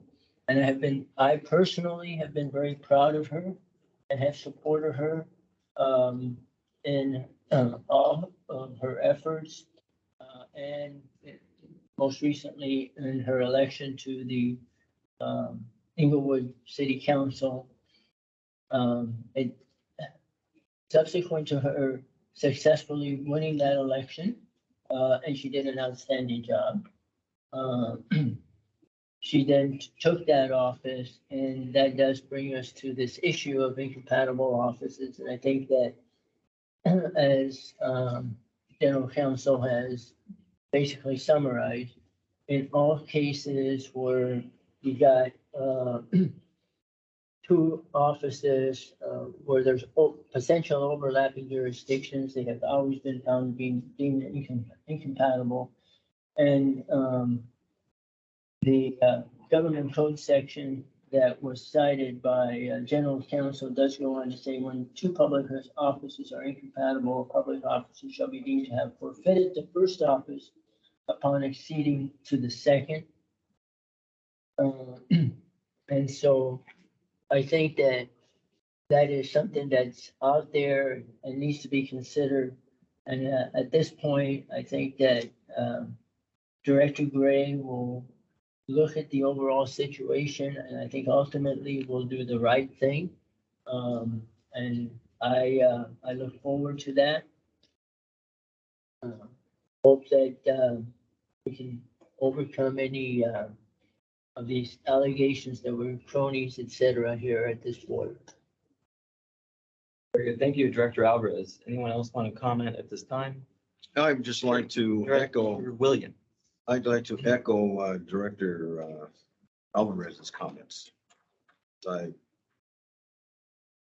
been in a similar situation. Anybody else? Director Gray, do you want to make any comments? And it's up to you if you would like to or not. No, Zieli, just a couple of comments. I was elected by my constituents in my district. I appreciate the comments today. But again, I was elected. I am here to serve my constituents. It's a civil issue. It's a process. And at the moment, I will continue to serve my constituents. Okay, very good. Thank you. I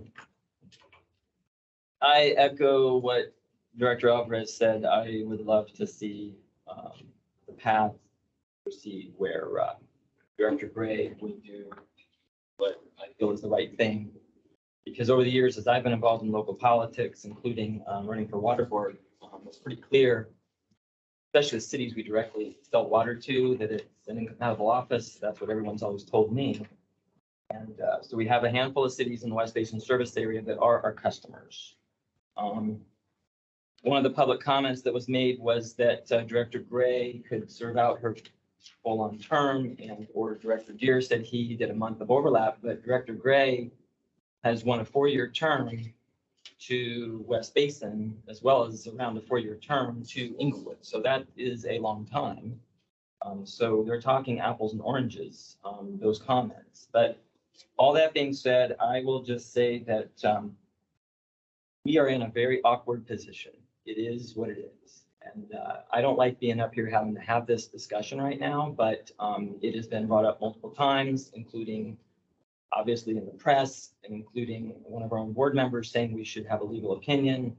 So I think it behooves us that we have to have something on the agenda and talk about it. So we all understand, this is unfortunately a major distraction among all the other things that this district right now is dealing with. And we do not have a lot of control. So, for what it's worth, the members of the public, you're just going to have to do your part, just like we do our part. I don't know what's going to happen.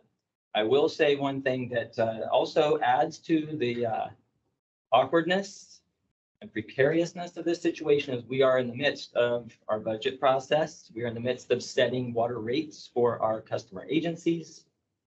And so we are literally up here as a board looking at costs and prices, and those will be passed on to those customer agencies. So I don't know how anyone can square those two while sitting in these chairs at this moment. But that's probably on the end of the persons. And I don't know how they look at that and or recuse themselves on one side or the other, et cetera, et cetera. But I think that would be one of the issues I personally have major concern with at this time, as well as there are many residents and elected officials in the region who have been asking questions as to what West Basin is doing and how it will proceed. Because this has happened time and again at multiple agencies, as have been discussed today by almost everybody here. So it is what it is. With that, it is information. We can't take action, but I want to open it back up. Any other questions or comments? And Director Gray, go ahead. Thank you. You've said a lot. Yes. And we're all here representing our each district. And I think this is an issue that my constituents, they're concerned about my ability to serve them correctly. I think that's an issue that should be in my district. You represent your district. I don't think this certainly is not a distraction for me. I can serve, I will continue to serve with a commitment to do the best thing, to make the best decisions for my district. I'm not sure you as president, what your goal is in terms of this issue. This is a civil issue. You do not have this board does not have the authority to remove me. So maybe you need to state what your goal is. What is it you're trying to accomplish? But it is not a distraction for me. I will continue to serve my constituents with integrity and commitment. So again, I want to clarify that you do not speak for me as a distraction to this board. What is going on with the public's comment? The public has a right to make comments, and I think we should always be open for comments.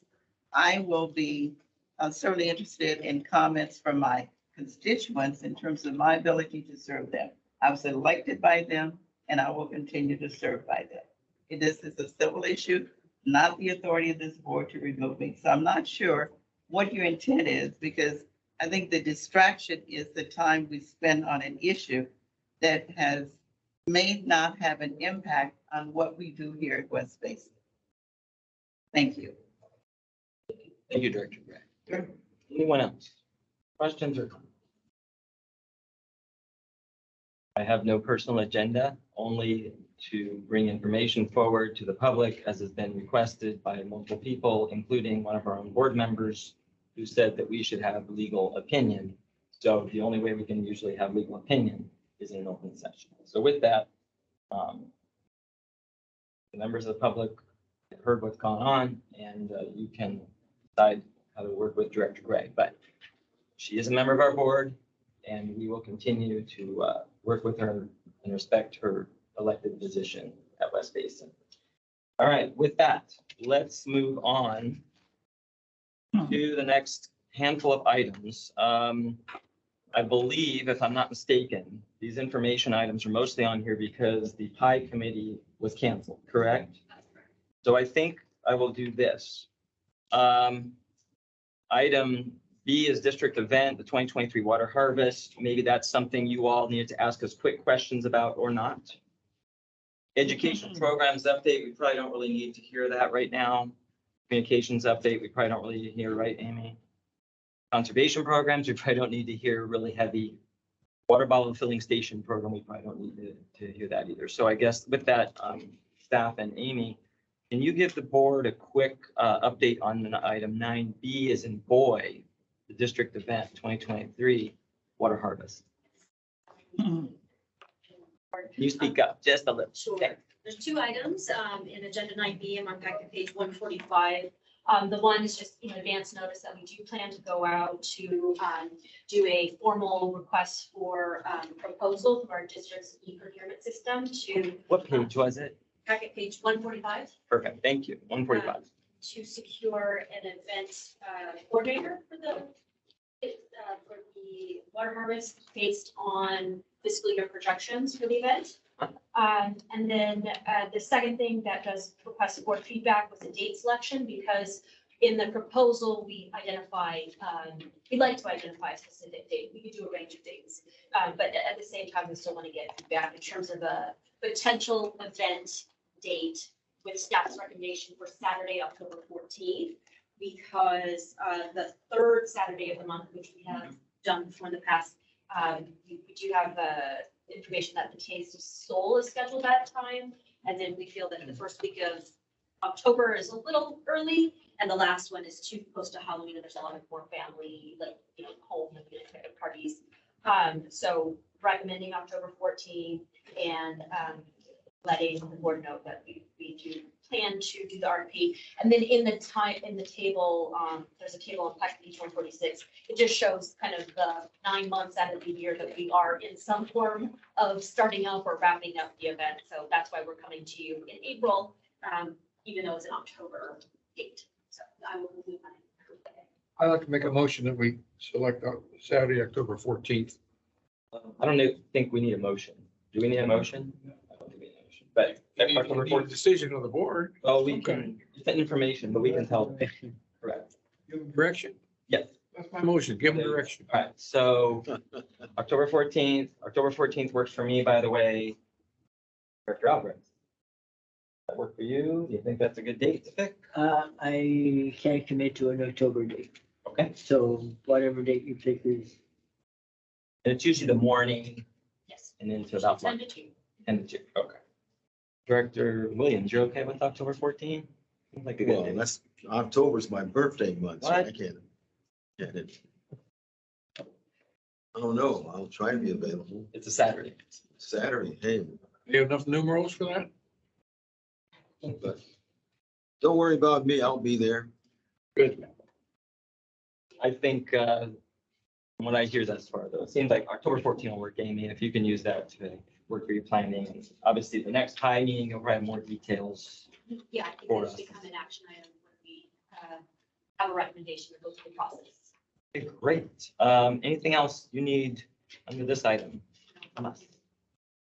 All right. Okay, thank you so much. So with that, staff, we're gonna go straight through information calendar. Do we need a motion or anything on that? I don't think we do. You receive and file, that's it. Okay, so that, Director Deere made the motion. Is there a second? Second, Seconded by Williams. All those in favor, please, staff, take a roll call vote. Okay, so Director Deere, Yes. Director Alvarez, Yes. Director Williams, yes. Director Gray is absent, so President Houston. Yes. Okay, motion carries 4-0 Great. to accept the receive and file items, 4-0, correct? 4-0. Receive and file under item 10, which I will also entertain a motion for that unless anybody will poll. Move it. Moved by I'll second. Alvarez, second by Deere. So I'll go ahead and call for the vote. Absolutely. Director Deere, Yes. Director Alvarez, Yes. Director Williams, Yes. Gray is absent, President Houston. Yes. So 4-0, the motion carries. Okay, general manager's activities report. Right. Okay, so my activities report is in the packet on page 428. I won't go over any of the items there unless there's any particular questions of interest.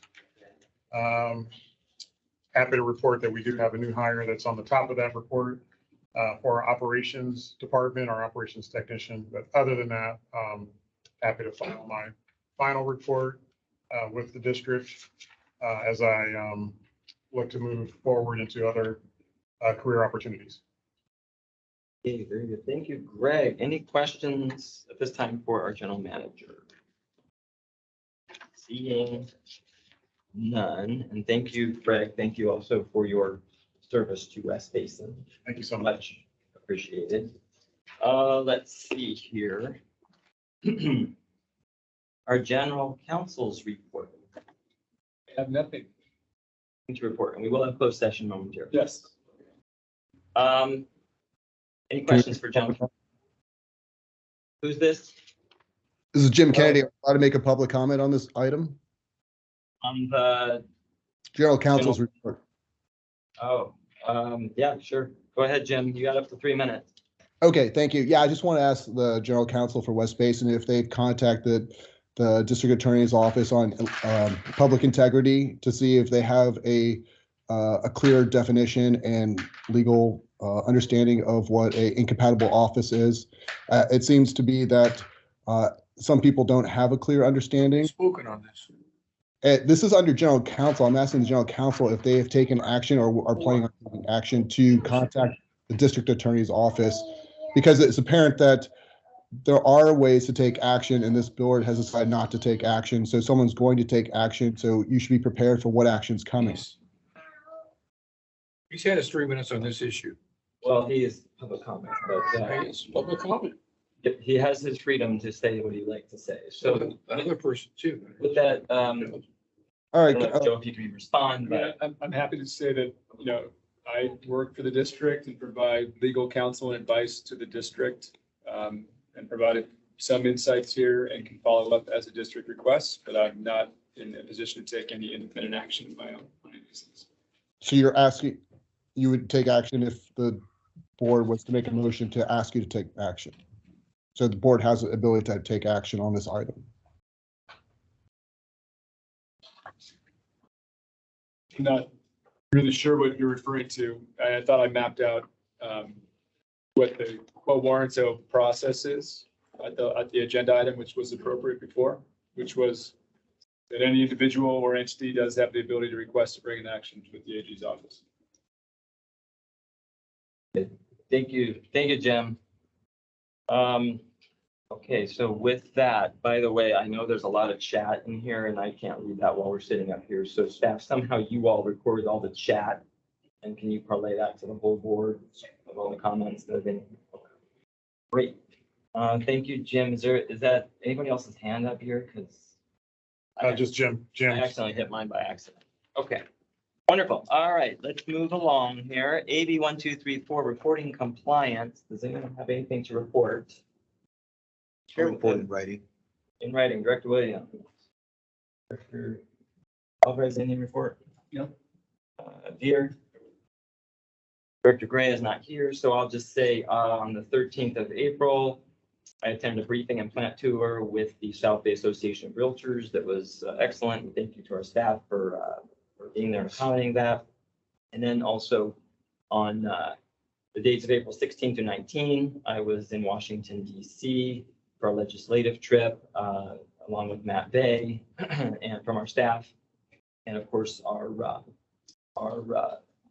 representatives in Washington, D.C. And I'm not going to go long into this, but we did have excellent series of meetings between Monday, Tuesday, Wednesday, we're meeting with Aqua folks, Bureau of Reclamation, Army Corps of Engineers, and members of Congress or their staff that represent the West Basin service area, as well as Congresswoman Napolitano, our neighbor and friend, and also our two United States senators. We did meet with Sarah Feinstein's staff, as well as a personal meeting with Senator Alex Padilla. So all that being said, we had an excellent trip to DC that I will continue working with our staff and the board on delegating that information to you all. And we also presented our awards for legislators of the year. So anyways, that was all I had to report at this time. And with that, we have a closed session. We have a few items, so we're going to be moving into closed session. Joe, if you would like to provide that for us. Yeah, for the four identified issues that are on the agenda, one is public appointment, title, acting general manager. Another is conference of labor negotiators, unrepresented employee general manager. There are two potential litigation cases and one property acquisition case having to do with the property that is listed in the parties that will be negotiating as well. Okay, very good. So we're going to move into closed session. Thank you.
they were fully capable of whether this was taken electively. It's up to them to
back from closed session, and so our Attorney Joe, if there's anything we need to report out or not, let us know. Nothing reportable. Thank you very much. Let's see, last item, director's comments and future agenda items. Do either of my colleagues have anything they want to No, thank you. say? None. And for myself, the same story, nothing further to add. And I will say, by the way, thank you, Greg, for your service to West Basin. We're sad to see you go, but we know it's a great opportunity for you. And so we do appreciate your service at the district. I guess, would you like to say anything to close out? Only what I said before in terms of it was an honor to serve as your general manager, and I really appreciate all the time we've, worked together over the year. I'm sorry it's been such a short period, but I do consider it an honor to have served in this capacity. Thank you so much. Thank you very much, and best of luck both around this district. And with that, our next scheduled meeting is for May 3rd, 2023. We are adjourned. We'll stay in touch. Yes. Long